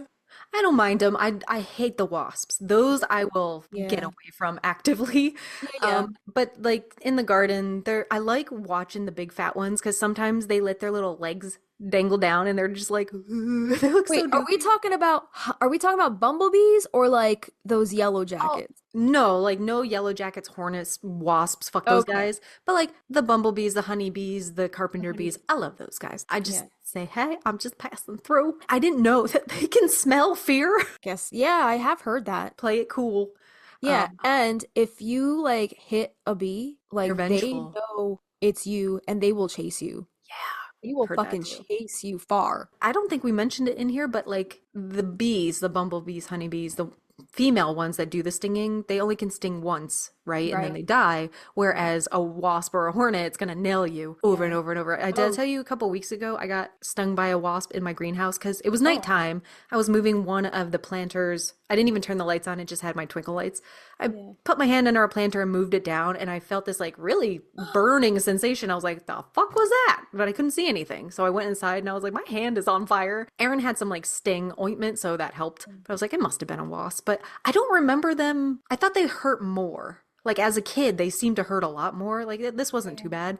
But I Yeah. know that motherfucker is still alive. I linked this little bee water. It popped up on an Instagram advertisement. It's very cute. You can make your own, but this one has like a honeycombed base and a little mason jar that fits on top. And it's very shallow, so the bees can not drown. They won't, it's not too deep for them. Just Yeah. give them a little water. I really want to make one, but you can put out a shallow dish with some like marbles in it or little river stones so they can walk around on there. I was never like into gardening before we got our house, so I like didn't really know too much about it, but we learned a lot about the whole like pollination process, like gee, why isn't my zucchini Yeah, yeah, yeah. flowering or whatever? Like duh, like you need pollinators across or by it in order for that cross pollination to happen in order to get the fruit of the plant. I didn't realize that like going into gardening, but like you learn along the way, and yeah, Totally. that's why you need the bees because they give you the vegetables. Or you get involved in that sexual act and manually pollinate. You pull the little stamen off of the male one and do do do do on the female one, and then Bob's your Yeah. uncle. You're the third. It's a threesome. It's a threesome. Yeah. This might be something for you, and I guess the bees that get overheated. There was a revive a bee solution. You can often see bees not moving for a really long time, and a misconception may lead you to assume that they're dead, but they aren't. These bees have flown miles and miles and have miscalculated their journey to the hive, back to Oh. the hive, and they're exhausted and they need a little sustenance. So here's what you can do, and this is a special little drink for them. Just mix 1 tablespoon of water with 1 tablespoon of sugar until it's dissolved, and either place it in a shallow plate or simply place on a spoon on a garden table or near where you have spotted the bees. So kind of like the sugar water you would make for a hummingbird, maybe. Yeah, that sounds about right. So how can you tell the difference? You mentioned a few bumbus earlier, and our Italian uncle. We're going to learn the difference between bumblebees, carpenter bees, and honeybees. Bumblebee refers to the genus Bombus, while carpenter bees are members of the genus Xylocopa. There is only one common species of carpenter bee in the eastern US known as Xylocopa virginica. So let's talk about the bumblebees first. Here's how you can tell these three apart. Bumblebees are very round and fuzzy, and generally they'll be larger. They are most easily distinguished from carpenter bees by their fuzzy abdomens. Bumblebees vary in their colorization between species, but they are always covered in hair. And the way I tell them apart is bumblebee butts will usually end in yellow, where Mm. carpenter bee butts are black. And speaking of which, these carpenter bees look a lot like the bumblebees. They're identifiable by their large, shiny, hairless black abdomens or butts. And there's a few pictures in our notes here. And they're generally a little bigger than bumblebees as well. Lastly, the western honeybee, Apis mellifera, honeybees are not part of the survey, and so they don't count these bees. Honeybees look quite different from bumblebees and carpenter bees because honeybees are much thinner and have more stripes on the abdomen. They don't have the characteristic black and yellow colors that bumbles and carpenters have, as their stripes are shades of orange and dark brown. So Yeah. this next little bit, I've heard about the hive mind before, or like sheeple, but I don't know where it comes from. And we talked about the dances of the priestesses and how it just like spurred this trance-like experience for them.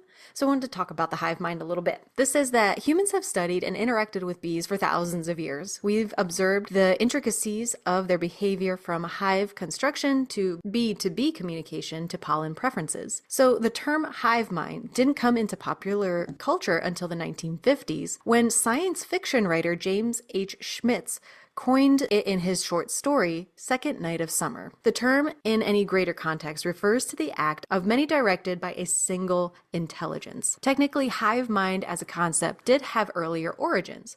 In 1944, H.J. Wadey referenced the hive mind of bees in an article in the magazine Bee World. He initially theorized bees operated in unison via a thought beam, not unlike radar. He ultimately revised his theory, but this was the first instance of this theoretical mention. In postmodern times, the term doesn't always have a positive connotation, often referring to the inertia of groupthink that leads to widely spread misinformation and unreasonable persecution of innocent people. Kind of like the Salem witch trials a little bit.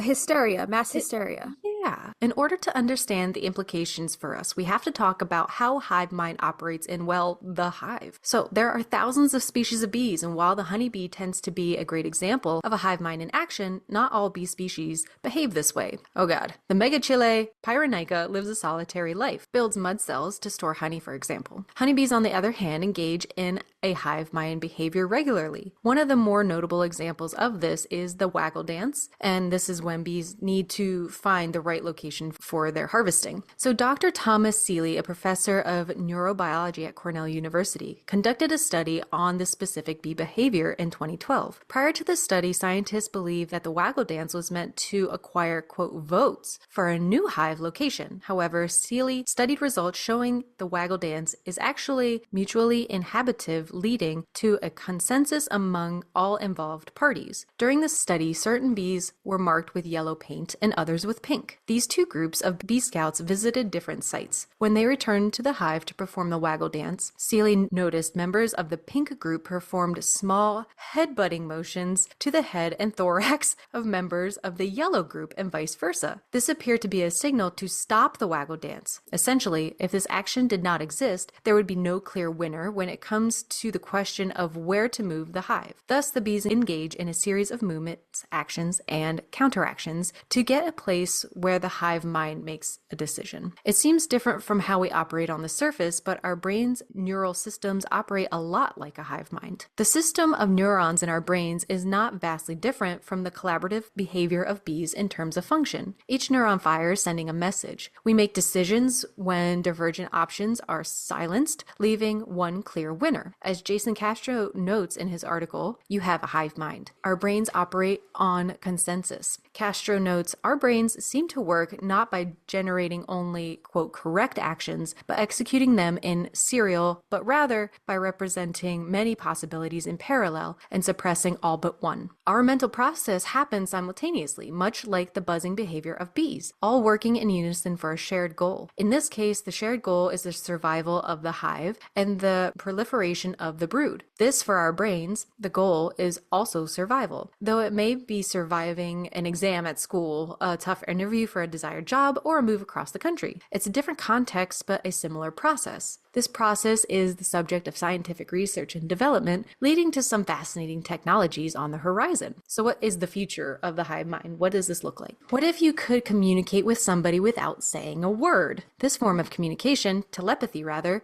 would streamline our ability to share thoughts, feelings, and dreams. Telepathy sounds like the stuff of fantasy books and movies, but the technology is actually relatively close to being available for our use, ethical issues aside. Some schools of thought believe our hive mind already exists without invasive technology intervention. The Global Consciousness Project, for example, as well as some spiritual and religious groups, believe in a sense of connectedness. We are all party to whether we desire it or not, a collection of consciousness that drives our motivations and actions. Technologies such as brain gates, wireless brain transplant, currently allows people with severe disabilities to control assistive devices with their thoughts. Ultimately, the kind of technology could be adapted from person to person use. One of the biggest hurdles in this innovation is current technologies don't have bandwidth to accommodate the complexities of the human brain. We have billions of neurons, the actions of which don't always translate easily with current technologies like EEG machines. Plus, the information gathered from the brain implant technology would need to be translated effectively.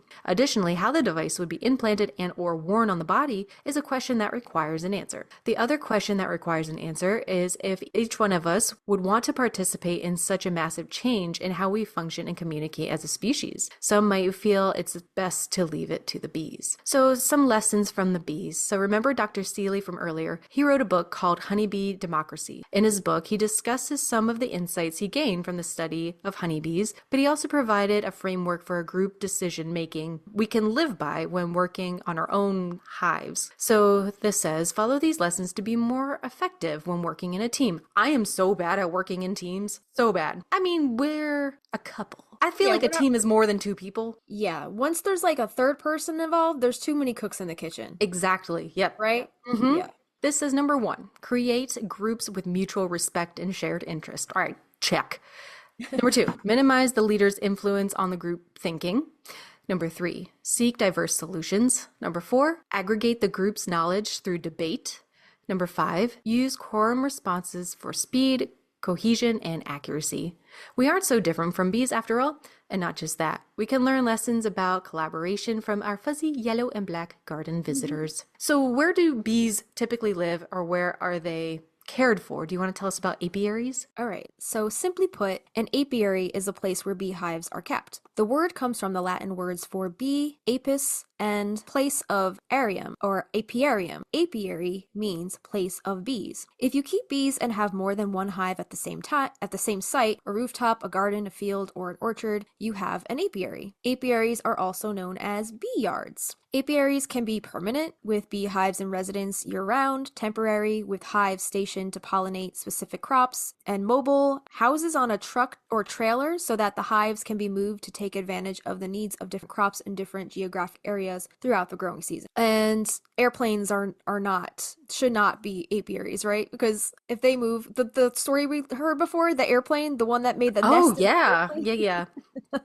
That sucks for that poor little bee. He was like, where's my house? I just My want house to go. The smallest apiary has 2 hives. The largest temporary apiaries, usually in agribusiness sites in the west and southeast, can have hundreds. Given the availability of nearby forage, most permanent apiaries are no larger than 20 to 30 hives. I've never seen a beehive in the wild, like a wasp nest, yeah, but I've never seen, besides the boxes like in the countryside that you see along the side of the road, never seen like a wild bee community. Right. I think I know like maybe one person that has their own bees. Like I don't really know them. Like I just have heard that they keep bees or whatever, but I've never like seen any kind of like, beekeeper facility or anything. I had a wasp nest on my tree outside like a couple summers ago, and the lady came to extinguish, she like I guess snuffed out all the wasps inside, and then she like I guess shook the tree so the thing fell on the ground and let it vacate. So she comes to the door, she's like, all right ma'am, I sprayed it and the bees should vacate I think in like 24 hours. Just let it sit there, and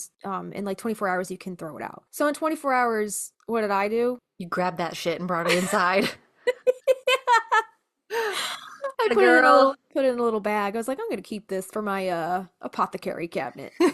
It's cool. I saw it while I was there. It looks like paper mache. It does. Yeah. Yeah. And it's crazy that they I'm pretty sure they build those things with like just saliva. Their juices. But I was like, that looks fucking badass. Like, I ain't even gonna lie. It's cool. I would be curious to know what it looks like cut in half. Yeah. Yeah. Ooh, I wonder if you could do that and like put hinges on it. So you can like open and close it. Open it and close it. It's so delicate though. I Like know. it literally does feel like tissue paper. It Like would definitely fall apart. Yeah, paper mache. Like it feels like if you even put like a knife on it, it would just crinkle to dust. Yeah. The first recorded images of apiaries are from ancient Egypt. Mention of beekeeping in Old Chinese texts suggests small apiaries have existed there for thousands of years as well. Until the 19th century, apiaries rarely had more than a few hives. The reason for this was that the only way to extract honey from traditional domed skeps was to cut them open and scrape out the honey, effectively killing the bee colonies each fall. Beekeepers had to start over each spring by capturing wild colonies, a difficult and unreliable way to restock their apiaries. The invention in 1852 of the Langstroth hive with its movable frames meant honey could be extracted without harming the bees. With many Langstroth hives divide, is that what they're called? Langstroth hives? Like the little, when they slide the trays out of the,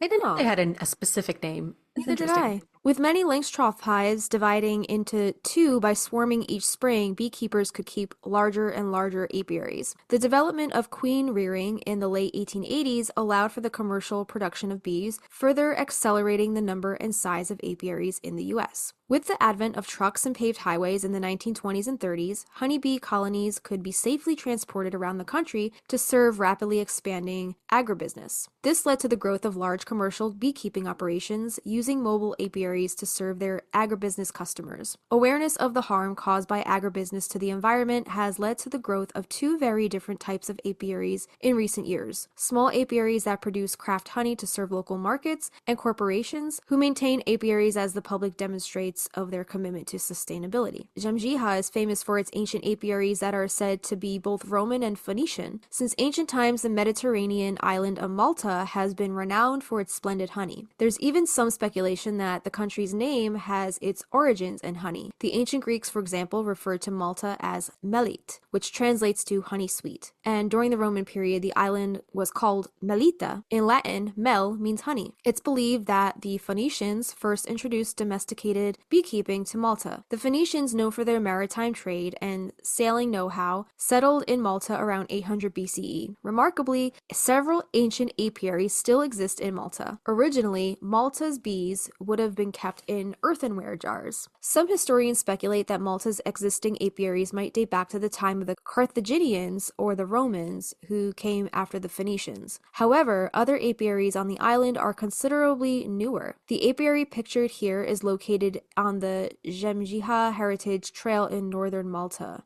This apiary, as well as others in this area, might have served varying functions during different time periods. First, it could have been used as a burial site. Later, it might have been transformed into human dwellings, an animal shelter, or even a World War II era bomb shelter. Since we live in Valletta, Malta for 1 year, this is the author saying this. Since we lived in Valletta, Malta for 1 year, Sean and I visited the Jamjiha Heritage Trail several times. Midway through our 12-month stay, we were invited to a Maltese beekeeper's apiary to see how honey is produced. The honey made from autumn flora was our favorite for sure. When it came time to bid farewell to Malta, we left the island with a greater appreciation for bees and the role they play in pollinating our food. By some accounts, they pollinate about 80% of crops. Let's talk about how apiaries benefit agriculture. Whether you operate a small organic farm or a large agribusiness operation, if you have crops that need pollination to produce the fruits, vegetables, and nuts that you sell, you need bees. Rather than rely on native pollinators who may not be sufficient for their needs, small farms will often have their own apiary with a few beehives. These may be maintained by the farmers themselves or kept by local professional beekeepers. Even if the farm is raising just one crop, bees can forage outside the farm, finding enough food in the nearby area to satisfy their needs. Agribusiness, on the other hand, usually can't keep their own bees unless they raise one crop year-round. Many agribusinesses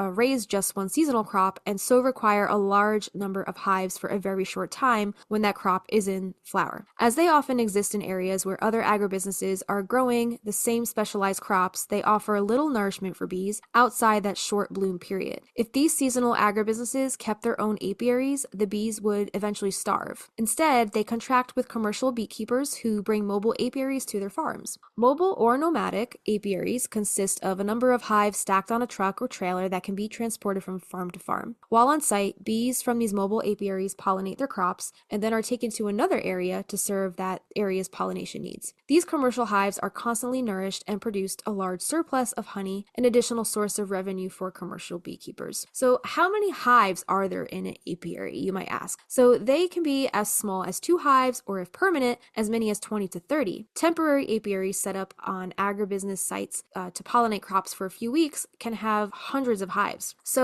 a mobile apiary is basically mobile apiaries are stacks of bee hives placed on trucks or trailers that are transported to farms to provide pollination essential to crops. And why is it better to have hives clustered together? Because clustering hives, they have several benefits, including reducing the risk of catastrophic loss, lowering maintenance costs, increasing data collected, and identifying strong hive characteristics. And when did apiaries become so popular? The first apiaries were in ancient Egypt and China. We've had small apiaries for millennia, but large-scale commercial apiaries didn't become possible until the advent of the Langstroth hive, which we talked about before, queen breeding, and the development of truck transport and modern highways in the last 150 years. Backyard apiaries, which fell out of favor with the decline of small family farms, are on the rise again. Corporate apiaries are growing in popularity as companies use beekeeping as a demonstration of their commitment to corporate sustainability. There are actually a few companies that, not in my area, I've mentioned it before, I think in our gardening series, where you can host a hive, and Buddha Bee Apiary is one of them. Also, Rainy Day Bees. Go to Google and type in host a hive, and this is like you are hands off, but you get the benefit of the pollination and some of the honey. So they'll just put the beehives on your property, and you have to qualify for a certain acreage, and they'll come to tend the bees. Right. So I just thought that was really cool. I really wish I could do it, but it is not in my area. So Oh no. oh, Yeah. oh no. I don't know if something like that would even be allowed where I am because it's so suburban, Right, right, right. you know. It's Oh too man. close to everybody else's house, and I've only ever had mead at Renaissance Fair, and one other time, I think after me and Avi went to our first Renaissance Fair, you know how he is because you saw how he was in He gets on a kick. yeah, he gets on a kick and then he's like, we need to buy all the fucking mead. So we, after the first Renaissance fair we went to, we hunted down some mead in a local, like not even a brewery, like a like local liquor store. Uh-huh. And we got one called, it had the funniest fucking name. Not the Necronomicon, but it was based on the Necronomicon from The Evil Dead, and it was pretty funny. It was good. I'm not the biggest fan of mead. Like I'll sip on it, but like it's too Yeah. sweet. It's I'm way not too, gonna have like a pint of mead. right. I'll It's have way like a too, nice little, it's like a dessert. right, like a little cordial. It is Yeah. very, very sweet. So, mead often finds itself in the shadow of its alcoholic counterparts, with beer and wine taking center stage as the popular choices. However, the truth is that mead history predates both of them, and its story is one of grandeur and significance. But it's safe to say that the one oft nicknamed Nectar of the Gods, as ancient as the deities themselves, or at the very least as old as the honeybee. Agricultural discoveries of ancient pottery in Asia and Europe provide evidence that mead has been enjoyed for the past 8,000 to 9,000 years, with potential origins reaching as far back as 20,000 BC. With its simple list of ingredients, it's easy to imagine ancient civilizations relishing in the taste of robust glasses of mead. In fact, some historians suggest that mead was discovered by accident. Honey mixed with water during a rainstorm fermented via natural wild yeast and produced something drinkable, kind of like tea. Remember, he fell asleep under the tea with boiling water, and the leaves just happened to fall in. Talk about one heck of a discovery. So who invented mead? Mead was discovered as far back as 20,000 BC in African bush tribes, with historians suggesting that mead was discovered by accident. According to an old lore passed through generations, people noticed bears acting funny or buzzed. Or like, what was that movie that just came out? Cocaine Bear. Did you ever see that movie? No, what the fuck? That's a true story. Apparently, an airplane, I guess, accidentally, or a plane crashed with like all these drugs on them, and the bear ate the cocaine. And like, Did he survive though? I It never really did. saw the movie. I saw the trailer, and it looked fucking bananas because I was like, how is that a true story? But it was a true story. Like, they're really, I mean, they made it into like a spoofy, like horror film, and they Okay. like over exaggerated it, but there was like a real occurrence where a plane crashed, I guess expelling all these drugs. The bear ate the cocaine and like went on some kind of killing rampage. Oh my God. That's crazy. So, yeah. So this bear, this buzzed bear, after drinking from a puddle where a beehive had fallen, I guess was noticeably acting funny. Intrigued by this observation, they decided to take a sip themselves, leading to the fortuitous discovery of mead. One must remember that this was before the internet was discovered, entertainment was scarce, and the pursuit of new experiences held immense value. So it's the bee's knees. Given bees' connection to honey and mead's necessity of the nutrient-rich substance, it's no surprise that the histories of mead and bees are intertwined. When there's been bees, there's been honey. And when there's been honey, there's been mead. While fermented honey was originally consumed on its own, it wasn't long before it was deemed, or accident or not, an ingredient for alcohol production. Mead's endurance speaks for itself. Ancient Greeks honored Bacchus, long considered the god of mead before the god of wine. Evidence of mead has also been traced to the sacrifice confines of King Tut's tomb in Egypt, and the drink frequently appears in popular literary works. It's widely consumed in the epic poems of Beowulf, referenced in Chaucer's The Canterbury Tales, and even shared by characters in J.R.R. Tolkien's Lord of the Rings. And popular media has the world convinced that the Vikings drank mead like water. A bit of an exaggeration, but it's probable that everyone's favorite Scandinavian raiders dabbled with mead making. Known for their beekeeping practices, the Vikings would gather pure honey by placing honeycombs in a cloth bag and allowing them to drain. Afterward, these combs were crushed with the beehive into water for a second-tier mead, less in quality but cheaper to produce. And there's a video link here that you can see this process. The fact that the Vikings produced two different types of mead, with pure honey versions reserved only for royalty, underscores why mead declined in popularity during the 1600s. It was too expensive to make. Moreover, it was impossible to meet growing demands for honey. Extracting the substance from honeycombs took time, and as Justina told us, it also killed the bees back then. These complications, combined with the growing popularity of beer and wine, both of which could consistently be made for cheaper, to render mead a drink would be remembered instead of routinely consumed. Despite mead's fall from popularity in the 1600s, it still remained a regal drink with illustrious history. After all, how can one forget a beverage that single-handedly coined the term honeymoon? That's right. It's not just the 1-week Hawaiian vacation with your hubby. Honeymoon came from the ancient tradition of giving newlyweds a month's worth or a moon cycle's worth of honey wine, aka mead. What? I know, that's cool. And there's plenty of reasons for the ancient Greeks referring to it as the nectar of the gods, be it the venerable medicinal functions, largely a product of the nutrient-rich honey, or its mystical capabilities of strength and wit. Mead cemented its place atop the pedestal of alcoholic creation. So today, mead is enjoying a resurgence in popularity. Brick-and-mortar meaderies are on the rise, and the drink is a highlight of our medieval festivals around the world, like the Ren Fair. Some consider this rebirth a product of popular shows like HBO's Game of Thrones, which aired its final season in 2019. Others, though, will tell you that it's simply a matter of tradition. Mead is a royal beverage that proudly wears the tails of kings, queens, knights, and Vikings like medals of honor. That's cool. I didn't know about the honeymoon thing. Very cool. That's from batchmead.com. We will link that if you guys want to go read up on that. We're going to take another little short break, and when we get back, we'll be taking you through how bees can be honored in your practice, what they symbolize, and a few spells that feature bees. And yeah, we're going to talk about all the magic and lore, so stick around. We'll be right back. You're listening to Magnolia Street Podcast. All right, everybody, welcome back. Are you guys sick of talking about bees yet? Because this is a long ass fucking episode. I'm not sick about talking about bees. I love those little fuckers. So This is being recorded on a different day. And I will just say, Justina knows the story. Last night, we had massive storms come through and my anxiety was off the charts. And I knew my cats were safe inside. I knew the outside cat was safe. I was worried about the motherfucking bees that are in our little bee hotel that's falling apart. And Marco, Justina this morning, it's kind of like held together shantily. I don't know. So I tied a big blue string around it because they're attracted to blue.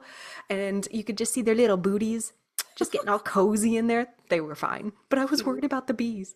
You were worried about the bees and not your actual animals inside your house. No. They're so precious. And I got to school my neighbor because he was like, what do you mean you have a bee? What is that? They don't have a hive? I was like, no, they're solitary bees, Tom. And he's like, what is that? I got to tell him what they were. It means they got divorced, their wife kicked them out, and now they're in the bee hotel. And now they gotta live forever with their butts hanging out of a hole in the wall. Ordering Taco Bell, eating in the little hotel. I want to make more of those boxed wine. They're boxed wine. They're Franzia.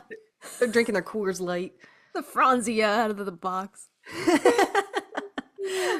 I do want to make more of those little bee hotels. They're so cool. They're And it's cute. just nice to see that they're being used because I've had it like 3 years, and this is the first year I've seen bees actually scooting around in there. So it's Yeah, cool. Yeah, that is cool. Are we ready to get into the magic and lore? I'm ready. Take me away, All cowboy. right.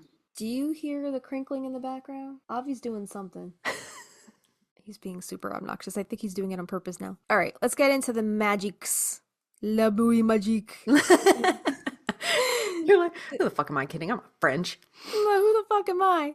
Magic. All right, so the magic spells that herded medieval bees for European beekeepers. Swarm charms were once a tool of the trade, and this article is by Andrew Coletti, and this is from Atlas Obscura. We've done a few articles from this Yeah, website, right? They cool have site. some pretty cool, yeah, cool, interesting, weird articles. So, if you had a problem in early medieval Europe, chances were good that there was a spell for it. Metrical charms were sets of magical instructions for addressing dilemmas with spoken words and actions that combined herbal medicine, prayer, and ritual. Many dealt with the challenges of agriculture, with Old English examples having titles like, quote, for unfruitful land, for lost cattle, and what is this word? Whip yimby, meaning for a swarm of bees. That's a weird word. There's like one vowel or two vowels in that entire thing. If that's like Norse or Old Mm. English letters. Mhm. Yeah, maybe. Yeah, although it was discovered copied into the margins of an 11th century manuscript for a swarm of bees is believed to be older from the 9th century. It's one of the earliest examples of a subset of metrical charms called swarm charms. These were magic spells once used by beekeepers across Europe to control and direct their precious honeybees and prevent them from flying off when they gathered into a swarm. For a swarm of bees begins with physical instructions and ends with what you should say to the bees.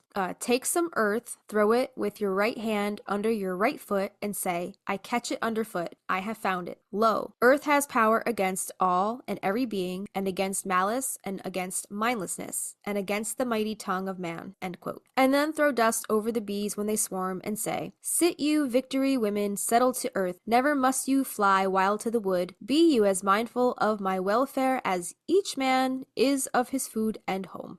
End I quote. love that. Tossing dirt over the bees would have been just as important as the magic words, perhaps more important, since it would have produced the desired result of getting the confused insects to settle on the ground en masse. The bees are addressed as victory women, or sigewif in Old English, because this term was also used for Valkyries and warrior women, and like them, worker bees are females who wield a sword, like their stinger. Other swarm charms gave the insects pet names like little animals, beauties, or dear ones in languages from German to French to Greek. Though most examples come from the medieval era, swarm charms persisted until as recently as the 19th century, when changes in beekeeping made them obsolete. Experts suggest that new technology and cultural shifts like the scientific revolution ushered in a new approach to beekeeping that was less reliant on magic and more conscious of why and when bees swarm. Today, we understand that a colony of bees functions as a collective, quote, superorganism, and swarming is a way for the superorganism to reproduce and spread those genes around, explains Jean Kritsky, Dean of the School of Behavioral and Natural Sciences at Mount St. Joseph University in Cincinnati, Ohio. Originally an entomologist, Kritsky is an expert on the history of beekeeping, though his research has also cover topics from dinosaurs to Darwin. I have worked on periodical cicadas as one of my primary areas, and you've got to do something in between those 17 years, he jokes, because as we know, cicadas only come out or emerge from the ground, right? Every 17 years. So Hmm. he's got to be doing something with his time. Market 2024. So Yeah. he's been busy up until this Right. year. So Kritsky explains that when a beehive starts to get overcrowded, typically in early summer, the queen leaves the hive with about 2/3 of the bees clustering around her, following her trail of pheromones. While the swarm scouts for a new place to live, the remaining bees rear a new queen who will mate and keep the original colony going by laying eggs. One of the major activities the beekeeper does is to sit there and watch, Kritsky says. Modern beekeepers keep an eye out for signs of swarming and provide ample growing space for their colonies, including empty hives for swarms to move into. Dividing colonies by moving swarms into new hives was even more essential to beekeeping in the Middle Ages because of the different methods medieval beekeepers favored. Early beekeepers in Northern and Western Europe kept their insects in simple woven straw or wicker hives called skeps. from an Old Norse word for basket. Today, skeps are banned in the United States because they are difficult to inspect for disease, but they're still available in Europe and were once so common that they became the basis for the dome-shaped stylized beehive seen everywhere from the state seal of Utah to Winnie the Pooh. Wow. Oh, that's where that comes from. So today's box-like wooden beehives invented in the 1850s have removable frames in which the bees are encouraged to exclusively deposit honey while rearing their young in other frames. This allows honey to be extracted from the hive without harming the insects. With skeps, the entire nest had to be scooped out and destroyed to harvest honey and beeswax, which was typically done after killing the colony of bees with smoke. Skeps were made small to encourage bee colonies to split off into swarms, which could then be gathered into empty skeps to start new colonies. At the end of each summer, medieval beekeepers would kill some of their colonies for the honey harvest, allowing sorry. My brain is like fried. It's like the end You of sounded the like a little bee. I feel like I like every like 5 seconds I'm having a stroke. Just like, it's like You're the end just of the glitching a day. little bit today. Just fried. Oh, me too. Wait, my eyes are going cross-eyed. Where? At the end of each summer, medieval beekeepers would kill. Thank you. Sorry. There's a delay. I'm sorry. Bright fucking yellow. At the end of each summer, medieval beekeepers would kill some of their colonies for the honey harvest, allowing others to overwinter as, quote, stock hives to replenish the population. Because of this cycle, a beekeeper might have 2 or 3 times as many active skeps in summer as they did in winter and spring. Moving swarms into skeps required the use of swarm charms in conjunction with physical practices, like throwing dirt over the bees and tanging, the rhythmic banging of 2 metal objects such as 2 pots, which can also help direct the movement of the swarm. While we don't know of any recorded swarm charms older than for a swarm of bees, the Roman naturalist Pliny the Elder described the practices of tanging in the 1st century, writing that to cause a swarm of bees to settle, you must strike on bronze vessels. That is good to know. Yeah. That is a safety tip. I don't think I've ever seen a swarm. Of Have you? bees? Yeah. No, but I do have PTSD from, do you remember My Girl? Yes. He can't see it without his glasses. Dude, the fucking most depressing scene in any movie growing up. Yeah. So sad. Horrible. Where are we Oh at? yeah, that and Bridge to Terabithia was sad too. That was sad. That wasn't bees though, right? He just falls off a thing, or she Yeah. falls Yeah, off a yeah. thing. Yeah, Yeah. yeah. Man, some kids' movies are so fucking dark, Uh-huh. right? You know which one makes me cry? Is Homeward Bound with the Yeah, and dogs and Land the cat. Before Time. Land Before Time, Milo and Otis with the dog and the cat. Milo and Otis has a ginger cat. Yeah. Oh, baby. I manifested Punky Now you need a dog. because I used to watch that movie all the time. Back to the bees. All right, so Kritsky describes swarm charms as, quote, very much of an ecclesiastical thing, for a swarm of bees is unusual among charms for its era for not making explicit Christian references. The Lorsch blessing, composed in Germany around the same time, asked the bees to, quote, please sit quietly and work God's will. Instead of being told, sit you, the German bees received a Christian scolding. The Virgin Mary commands you to sit. You don't have permission to fly off to the woods. That is not a surprise. Listen, they're even trying to control the bees With guilt. with guilt. Dude, the Virgin Mary commands you to sit. The holiest of holy women is commanding all the lady bees. Shut the fuck up. That's right. They're trying to control the lady bees. Mm-hmm. That's not too far removed from what they're trying to do to us too, right? Yeah. You know who you are. You know. If you know, you know. But yeah, so the Virgin Mary commands you to sit. You don't have permission to fly off to the woods.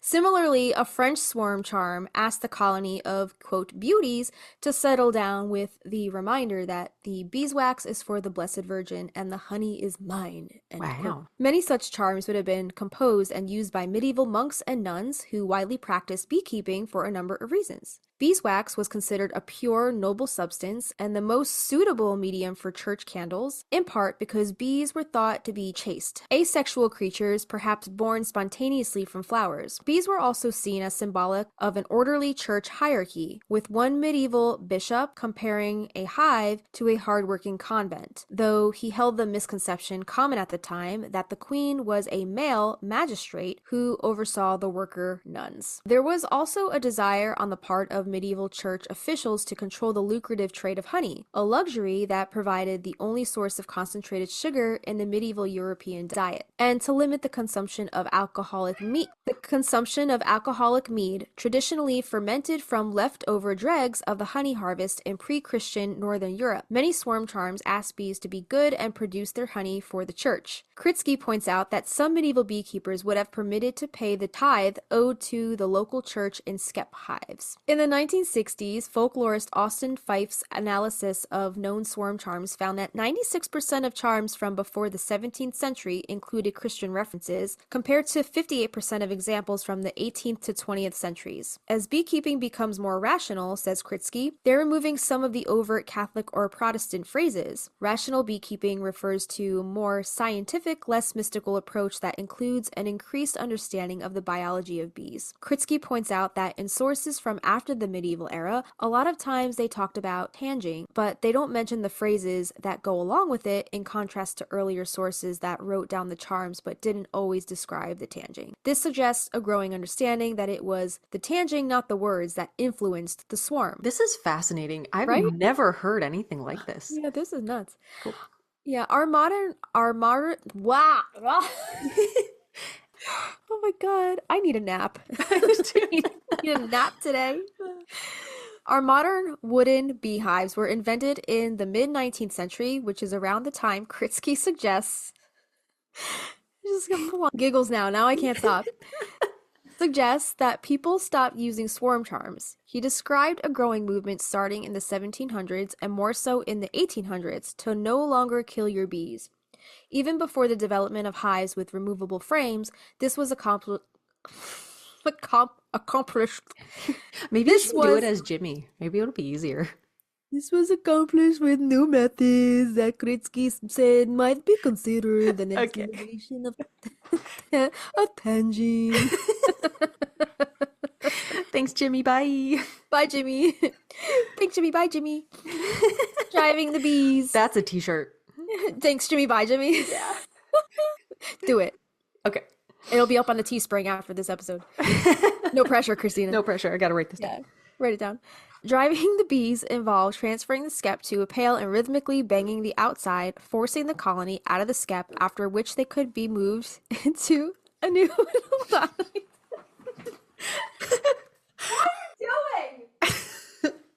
What are you doing? And she's off. The husband has a DIY project that is interfering with our recording. Deep cleaning the ice maker is what he said. Well, your ice maker has not been working. Our ice maker's been broken for like 3 fucking years. So And this is progress. He's getting around to it. He's just getting... Oh, he fixed my he fixed the AC in my car, by the way. Yay! Yeah. Congratulations. So, well, today was like a 70-degree day, so it's kind of mild. The true test is on like a 90-degree day. Let's see if it's cold on like a 90-degree day. I'm so happy for you. That's great. I'll let you know. Okay. So far, so good though. Come pick me up from Newark in a couple months. Yeah, Christina, come fly up so we could Get the hottest day of the year. We could do a redo of that whole debacle. That was fucking nuts. Yeah, White Castle and pizza and Hell yeah. artichokes. Yeah. So bees. You're delirious. So bees, guys. I need a fucking nap. Our modern. Do you want me to take over? Yes. Okay. Driving the bees involved transferring the skeps to a pail and rhythmically banging the outside, forcing the colony out of the skep, after which they could be moved into a new one. Another bee-saving technique of the 19th century was to place a glass jar, open at the bottom, on top of the skep. Because this jar was held at a lower temperature than the warm interior of the hive, the queen would not enter and lay eggs there, meaning the bees would use it only for storing honey and not for rearing babies, the bebes. When the jar had filled up with pure honeycomb, it could be removed and even brought directly to the breakfast table for serving. Like the cereal? Like Remember the honeycomb cereal? Oh, yeah. That shit was so freaking good. I haven't, oh my God, blast from the past. I haven't had that. Why is cereal so expensive?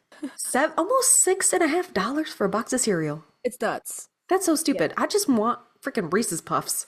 I can't afford them.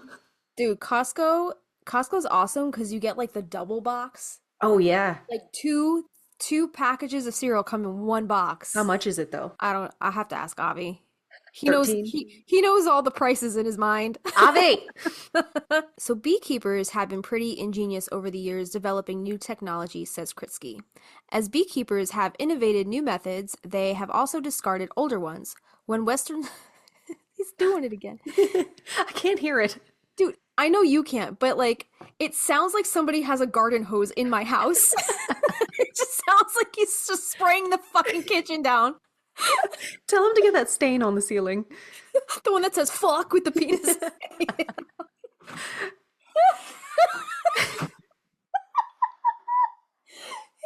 He hears me talking about him. He His just stomach hurts. just opened the door and he went.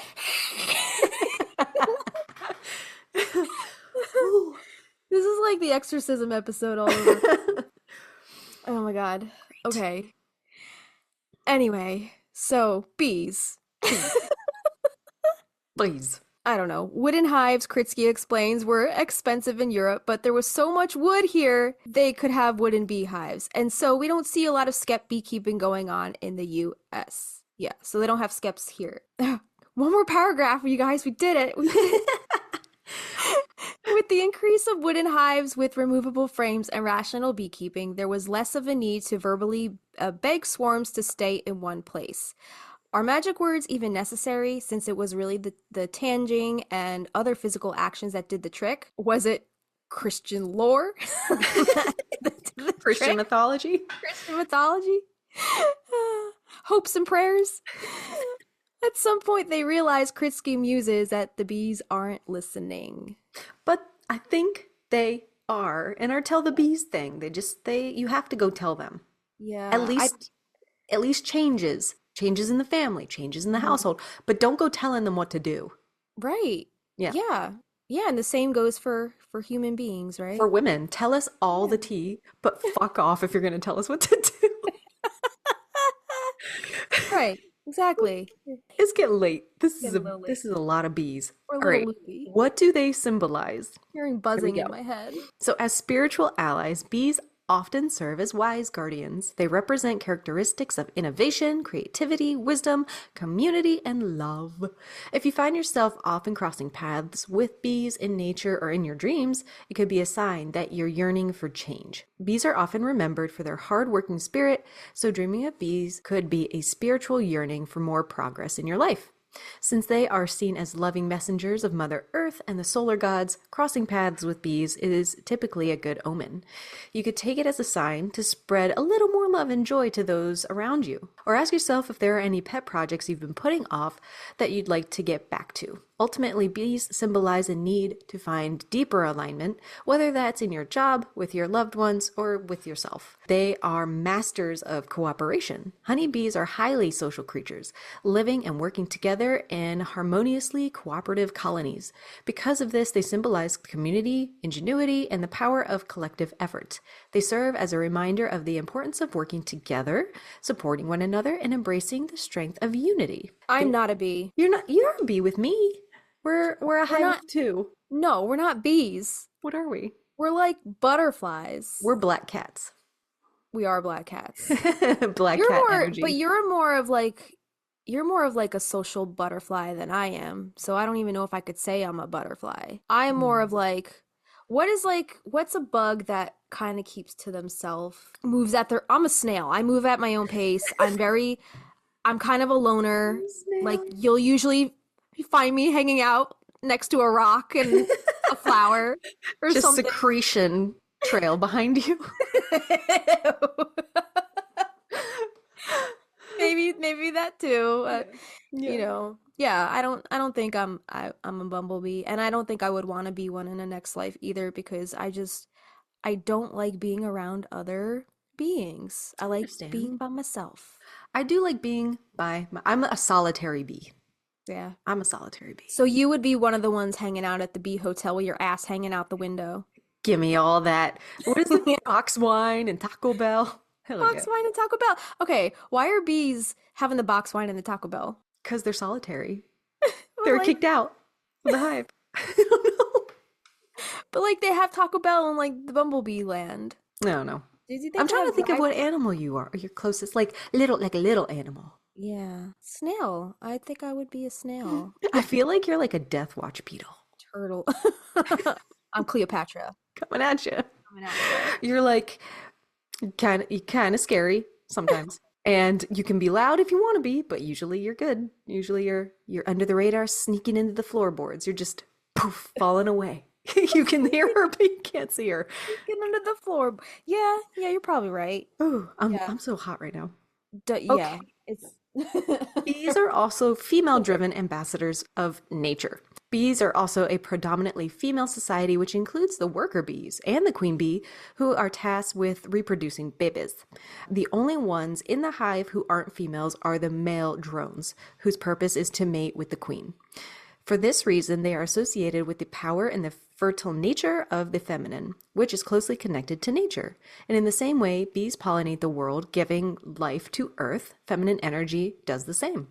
For this reason, bees are revered as symbols of the divine feminine, as well as Earth's magic and the interconnectedness of all living beings. The gentle yet diligent bee reminds us of their role as stewards of the earth and the importance of honoring and preserving nature. All right, bees in a witchcraft sense. In witchcraft, regardless of what name, label, title, or bucket a person or group's personal ritual falls under, the practice of magic and witchcraft is mainly about honoring the elements of nature as we work alongside them to bring in deeper healing to ourselves, much like the honeybee who devotes its life to the overall health and wealth of its colony.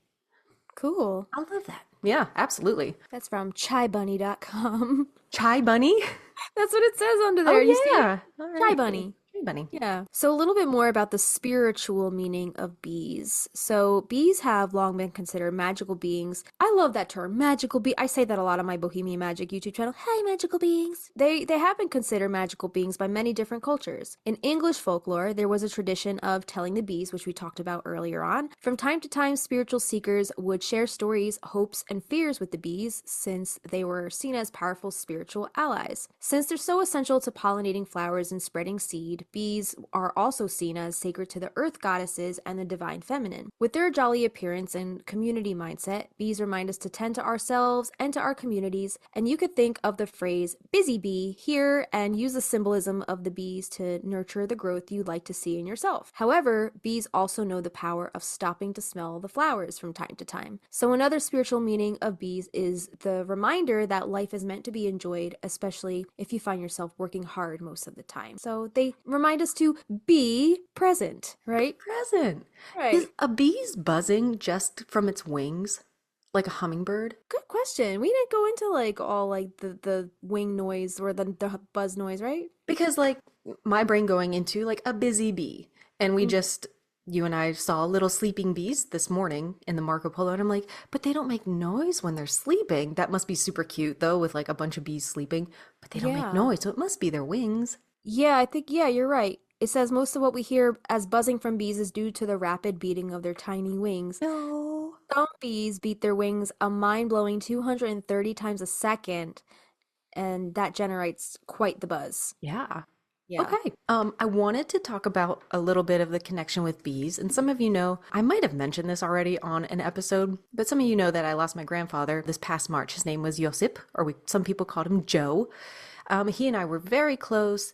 And it was like one of the most difficult times I remember having mentally. He was an immigrant farmer with a fourth grade education who escaped communist Yugoslavia in the 1960s. He was a trade carpenter his whole life, and he was just a hell of a storyteller. So much so that he and I actually wrote a book together with some of these stories before he passed. I was in a really bad place for what seemed like longer than I should have been, and it was after this loss that I spiraled my way into finding help. And I talk about mental health here on the show a lot. I'm an open book when it comes to therapy and finding the right system that works for you, because I could not do that alone. But you're probably saying, what does Joe have to do with bees? And as I was writing this, I'm thinking, what did I learn earlier about telling it to the bees and their communication to death, Mhm. right? I Yeah. remember sitting quietly back in March in my garden and just watching.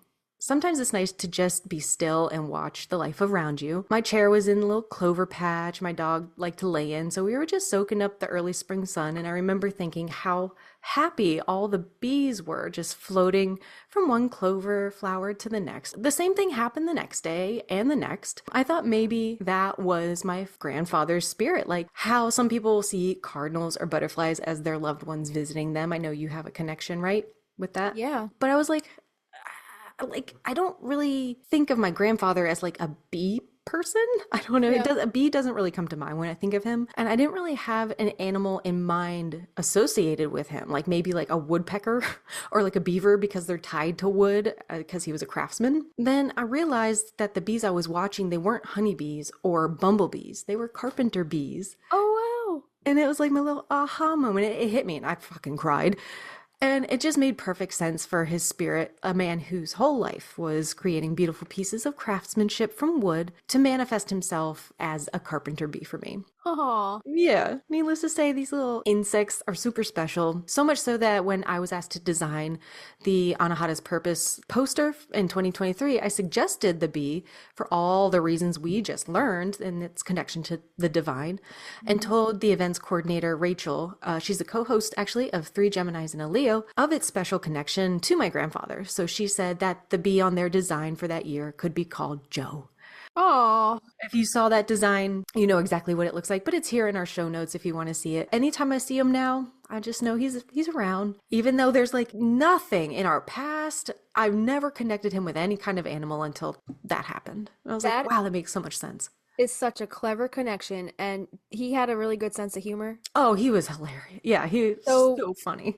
he's probably like, "You think she'll be able to figure this one out?" Carpenter bees? He's like, come on, let's, you got Yeah, this. yeah, yeah.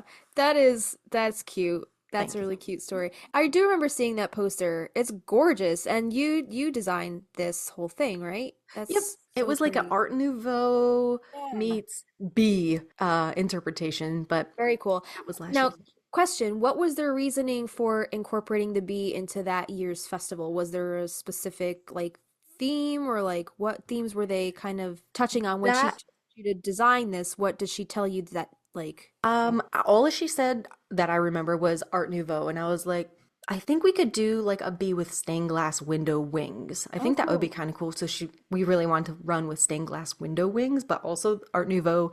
That's so cute. So Thank you you. you brought the idea of the bee up to them. It wasn't like the festival was based on like bee symbolism or like anything like that. Nope, no, just I knew through the priestess training and what we talked about with Max Dashu that the bees were so tied to priestesses, and I was like, why don't we go that route? Interesting Yeah. connection. That's really cool. I don't really have that much of a connection with the bees. Like was telling you earlier, I don't really like them physically. Their presence gives me anxiety. Like the buzzing of them kind of freaks me out a little bit. I don't like anything buzzing in my ear, right? I must have been deathly allergic to them in a past life, or maybe it's PTSD. I've been stung a bunch of times as a kid, so I'm not sure if that has a lot to do with why I kind of get anxiety when they come near me, you Oh know? no. However, there are a couple things that I remember as a kid relating to bees that I was obsessed with. And the first thing was this video game for Nintendo. I think it was the original Nintendo system, and the game was called B-52. So basically, Isn't that a band? it's also a band, but yeah, Okay. there was I think a B-52 before the band.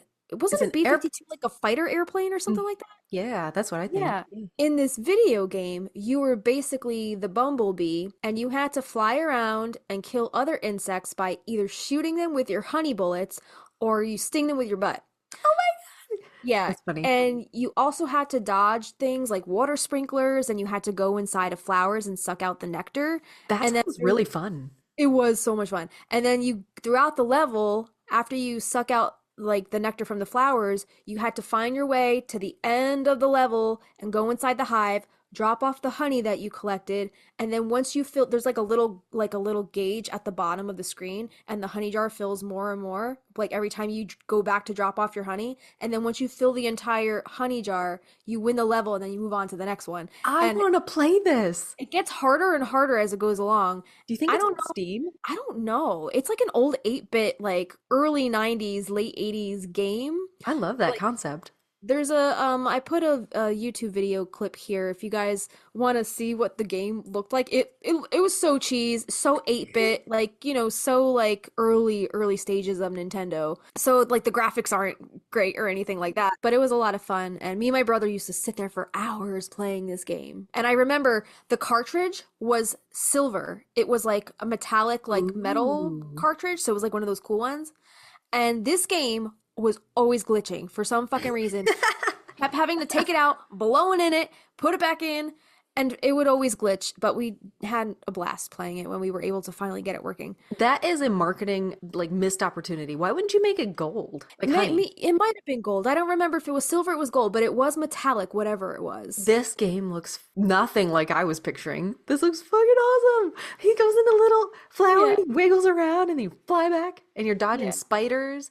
It's kind yeah, of like Super Mario. yeah. It's an old school Nintendo Pew, game. pew, pew, pew, pew. It's cute. The other thing was the Cabbage Patch Kids. Do you remember the Cabbage Patch Kids? Yeah, I never had one. Really? Oh, you Yeah. had, oh, that's right. You had the cooler dolls. You had the American Girl dolls. I remember the Cabbage Patch Kids. I remember Teddy Ruxpin. I remember I don't Teddy think I had Ruxpin. I had Rainbow Bray. I don't think I ever had a glowworm Who's the though. corduroy bear? Wasn't his name? Oh, Paddington Bear? Was it Padding? Or was it just Corduroy? It might have been just corduroy. Yeah, Okay. okay. But there was a Paddington Bear too, Yes. right? Yeah, he had Okay. like a bucket hat, like a yellow bucket hat. Yes, that's right.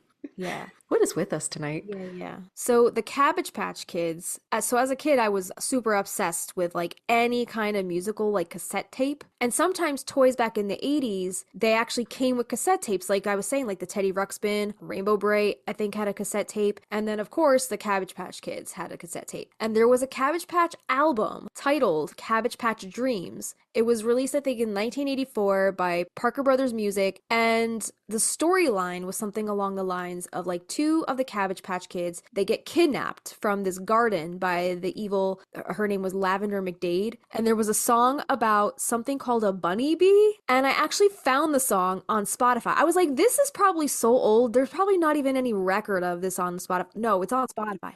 Fucking found it. So the entire 10-song Cabbage Patch Doll album is available on Spotify, so I will add that to our playlist if we do another MSR. Okay. And the lyrics go like this. So it's like, cause when our bunny bee sees our enemies, he reports to the queen of the bunny bees, and she sends out the BBBs to zing, zing, zing 'em. Then the enemy flees from the BBBs, and the queen is pleased with the victories, and she decrees the bunny bee should sing. And then it goes buzz, buzz, buzz, buzz, buzz, buzz, buzz, buzz, buzz, buzz, buzz, buzz, buzz, buzz, buzz, buzz, buzz. Yeah, and Laying there's down like the a sick rhymes, my friend. lot of buzzing going on in that song. This part of the song, as a kid, made me feral. Buzz, buzz, buzz, buzz, buzz, buzz, buzz.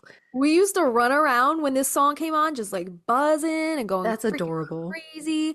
And then the end of the song, it gets faster and faster and faster. So like you're trying to keep up with this buzzing. Oh my And with a room full of kids at like a birthday party or some shit, it was a parental nightmare. God. I feel like they were happy just when you knocked yourself out at the end of the day. They were Oh, like, you're give your probably, kids. They shared that cassette with all the friends. Like, yeah, your kids are going to go nuts with this yeah. album and then they're going to sleep for like 12 hours. You're probably right. They probably put it on purpose. Yeah. It was part of their ploy to get us all to go to fuck to sleep Yeah, that yeah. night. But Go the fuck to bed. it was a silly song and it was so much fun for us to listen to as kids. I linked it here so you can check it out later when you Okay. get the chance, but it's so cute. Yeah, I don't even think they're talking about bumblebees, they're talking about bunny bees, so I'm really not sure what the fuck a bunny bee is. I don't know. I Was don't there a know. music video?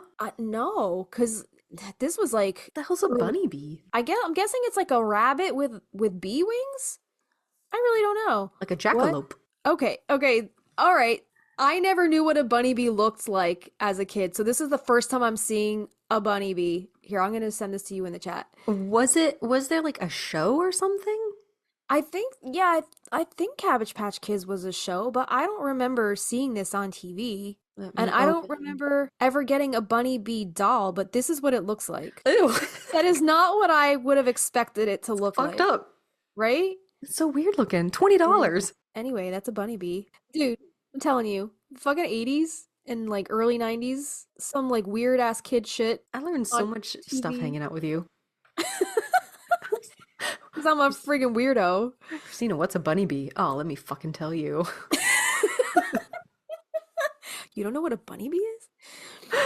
Oh, well, now you do. You can't unsee that. Let's talk about how to harness the spiritual significance of bees. And then we have a couple little spell ideas to share with you guys. So, crossing paths with a cute honeybee, not a bunny bee, is nice, but you are also able to be a bit more intentional with their energy. Bee magic is at its most potent late in the summer, usually in August. And during this time, many of the flowers are in full bloom, so bees are especially active. This is called the three bees in a bag charm. And with this spell, you can call on the bees to help you attract the joyful and abundant energy of the season. Once upon a time, witches used to use 3 dead bees for this spell when they were much more abundant than they are now. It's fine if you happen across a dead bee on your own, but remember they are precious to the earth and should never be killed, especially me and Christina talked about this entire episode, like some of are going endangered, right? So really want to do our best to keep them on the planet because we do need them as a human species to live because they pollinate our food, so don't kill the bees.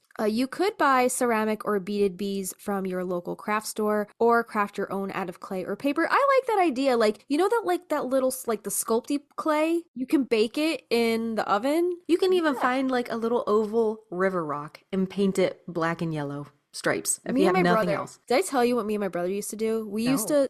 We used to go around the neighborhood and go steal people's landscaped rocks. I We believe that. we used to steal them, okay? And Yeah. then we used to paint them as pet rocks. We used to paint them as ladybugs and we used to paint them as bumblebees Cute. and we used to give them faces, right? We would Yeah. paint the rocks and then we would sell them. We would sell them and turn a profit on these pet rocks that we stole from people's fucking lawns. That's so funny. They were buying back their own rocks. Jesus, Probably that's they awesome. didn't even know. We disguised them. How would they have known it was their rocks? I don't know. No, That's not a we'll rock. never know. That's not a rock. It's a ladybug now. What are you talking about? What rock? Very shifty, you two. What rock? Not to mention the ones we used to put in people's mailboxes that my mother was like, "That's illegal." And you yell at me for wandering off with hotel food. Fuck you and your pebbles. And my pebble. Oh my god. Yeah, you could use clay or ceramic or beads or whatever you want. You can make, your own little fake bees out of beads. And once you have your 3 little bees or things to symbolize your bees, you can begin your spell. So this is called the 3 bees in a bag spell. So first, gather your 3 quote bees, whether they're beads or whatever you want them to be. Get a yellow pouch that will fit all of them. You want to place each bee individually into the bag, thanking it and asking it to bless your home as you do so. Hang your pouch up somewhere sunny in your home, allowing it to recharge in the magic of the sunlight. And always treat your bees with love and occasionally visit them to tell them about your day and thank them for their help and support. Kind of like telling the bees when somebody passes away. It doesn't always have to be like, sad side of life. You can also tell the bees the good things in your life. Like, Absolutely. you know? So this is like a home blessing charm. Yeah, that's what Cool. it seems like. And cultivating a deeper connection with nature is a fun way to learn more about yourself and where you are on your healing journey and your path. And if you guys are interested in learning more about natural magic, the author of this recommends this is linked to the Magical Year, the seasonal celebrations to honor nature's ever-turning wheel by Danu Forest. And that's over on Amazon. So we will link that in our show notes if you guys want to pick that book up. And Christina, you have a honey jar spell to share with us, right? I do. So this is actually all over on my YouTube over at Broom Closet Artistry. God damn. It's past our bedtime, Oh guys. yeah. I haven't been It's over there in a while. 7:49. I went over there to grab this link and then I booked it out there. Yeah, So, yeah. I found some information on honey jars via Waba, the Witch Bitch Amateur Hour, but other sources as well. And if you're not familiar with what a honey jar is, it is a way to make somebody a little more sweet on you. My purpose in creating one was to use it on a family member who, in their typical fashion, is kind of toxic, kind of rough, kind of gruff. So I was hoping it would soften them up a little bit. On this page, I'll include it in our show notes, and you can see the video and the links. I included a little bit of a description, and this says, I wrote down that honey jars come from the hoodoo tradition. There are honey jars for love, friendship, jars for passion and lust, jars for marriage, honey jars for work, relationships, and ones for self-love. Honey in this working is meant to make someone sweet on you, making the relationship kinder and more harmonious. And you can also use molasses syrup or any kind of sweetener. So what you're going to need is a pen, a paper, small jar with a metal lid, honey, and some corresponding herbs or oils that you feel connected to. So you are going to write the name of the person 3 times on a square piece of paper. You're going to write it 3 times vertically and then 3 times horizontally. So they're going to overlap. Next, you're going to write a short petition such as love me or favor me. You could just be nicer to those around you, for example, around the name without lifting your pen until you complete a whole circle around the names. It's easier if you know how to do cursive, which not many kids know how to do these days, but Yeah. Step 3 is add any personal links of the target. You need that tag lock. It could be a photo, hair, a copy of the handwriting. It could be something that the person has given you. You're going to anoint the paper with any corresponding oils and sprinkle a small amount of desired herb on the paper. Fold it up with everything inside. State your intention out loud and press the folded petition into the honey. And then if there's any honey on your fingers, lick the honey off. Repeat this 2 more times before sealing up the jar. So what you're going to do to work with your honey jar, burn an appropriately colored and dressed candle on top of the honey jar. So everything's inside. You've sealed it up. You've put that lid on. Put a candle on top, light it, and let that wax seal around the lid. You're going to dress it with appropriate oils, like for example, a love me oil. You can also add love oils and herbs inside. Use a lighter to warm the bottom of the candle until it melts a little bit. Drip a little bit of that wax on top of the jar's lid, and then you can use that wax to secure the candle on top, like one of those chime candles that'll help it stay upright. Mm-hmm. Allow the candle to burn all the way down, and if there's any wax residue on the jar, don't remove it. And every now and then give your jar a shake. This isn't a substitute for burning candles, but shaking can be used to help a new honey jar gain momentum or reinvigorate it if it's just been sitting around a while. And then you can give it some warmth. Crystallization is normal with honey that's been sitting around, and you can give it a kickstart by warming it slowly in a little pot of water. Honey jars are best worked on Mondays, Wednesdays, and Fridays. A candle that burns with a steady flame and leaves little to no residue is usually a very good sign when you're doing some love magic. When a candle also consumes any residue from a previous candle, this can signify a breakthrough. When your intention is reached, or the jar is no longer needed, return its contents back to the earth. If you can empty those contents into the earth and then rinse out your jar, that's probably best. You don't want to go burying glass in your backyard. Yeah. White or light blue for healing or blessing you can use on your jar. Orange or yellow is used for road opening and communication.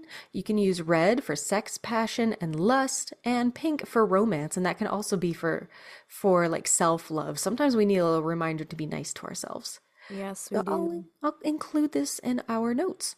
Very cute. These pages are so adorable. I loved watching you do your Book of Shadows pages on your YouTube channel. Thank They're you. just so Thank you. relaxing. Sometimes you just like put music like to them and it's just like a time lapse of you doing them and it's just nice to have on in the background while like I'm working on other Oh, stuff. thanks, man. That's so And nice.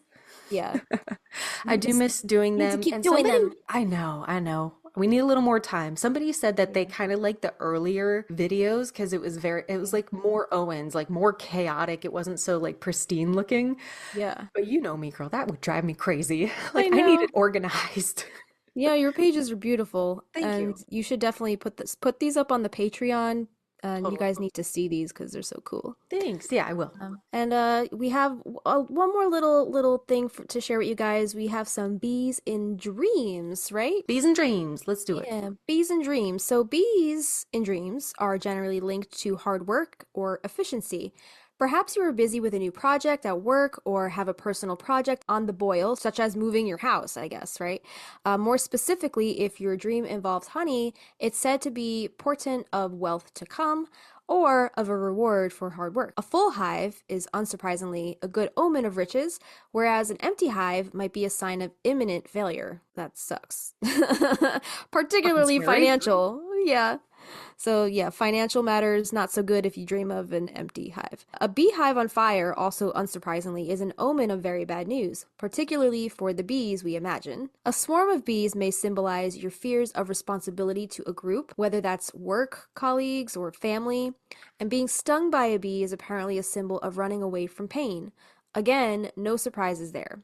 Meanwhile, being chased by bees suggests you are too invested in the future above the present, presumably invested in a future in which you are not being chased by bees.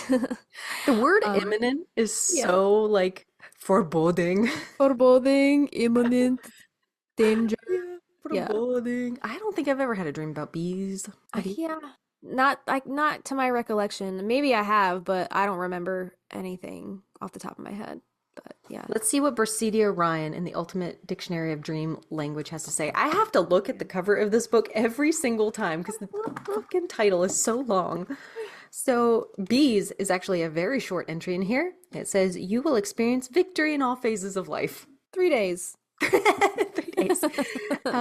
They also have beehive. Someone will become too sexually aggressive. Communication about needs will lead to a better understanding.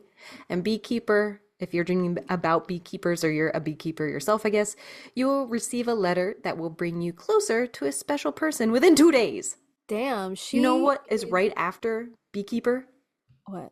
Beelzebub. Shut up. Yeah, Beelzebub. yeah, yeah. She's on the Interesting. money with her day counts. Yeah. She's like, listen, I don't got time for this shit. If it's not in 3 days, I don't want I'm it. moving on I'm moving on to the next dream. Next.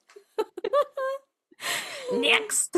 She's like fucking Ariana Grande over there. Thank you. Next. I was thinking Tenacious D with the one note song. I was telling you to do the bendy. Slidey's and the bendies. Yeah, yeah. Yeah. Next song. Next Next song. song. All right, guys. If you want to support our podcast, here's how you can do so. You can check out all of the sources pertaining to today's episode via our hero page. The link is in our show notes. And thanks again to our patron and Palmiers for creating this app and keeping creators like us organized. If you guys do want to support the podcast on Patreon, you can support us for as little as $1 a month. That's our seedling tier, and that gets you access to our patron-only polls where you get to weigh in on what topics you would like us to talk about next.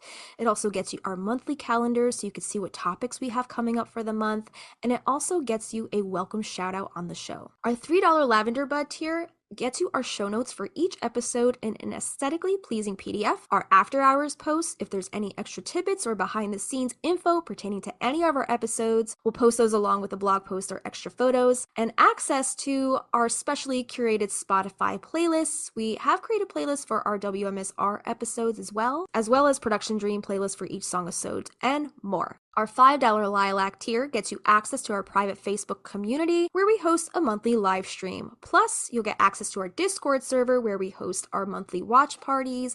And also on the Discord, you can join in on the discussion with other Magnolia Street neighbors via the various interesting channels and threads. And then here's the $8 Rose tier. This gets you access to extra audio visual content such as a once a month full-length video episode, unlimited bonus videos, uncut footage, cutting room floor footage, bloopers, outtakes, meditations, exclusive interviews, and old home videos from the vault, or spell or ritual videos, and more. It also gets you bonus content to coincide with our song-episodes, such as full-length demo streams of our original Practical Magic inspired music, plus lyric sheets, guitar chords, and original scratch demos, or bonus video performances of our songs and more. Lastly, we have our $15 Wisteria Vine tier. Just like a twisting Wisteria Vine, there's a way for you to stay connected with us, the Stinas. In this tier, we invite you to join our private Marco Polo video messaging app. The app is totally free for both Android and iOS. Sign up with your phone number or email, and we will help you do the rest. This is a great way to chat with each other in a more intimate group setting, face-to-face via video recording. We love to show each other our pets, our gardens, or anything else you'd like to share. And just a reminder that the higher the tier you sign up under, the more rewards you get, because you get all of the rewards of the tiers below it. You can upgrade or downgrade or even cancel at any time. So to support the podcast, head to patreon.com/Magnolia Street Podcast. Yeah, and there are additional ways to support us and our podcast that don't cost you any money. If you do listen on Spotify, please give us a star rating.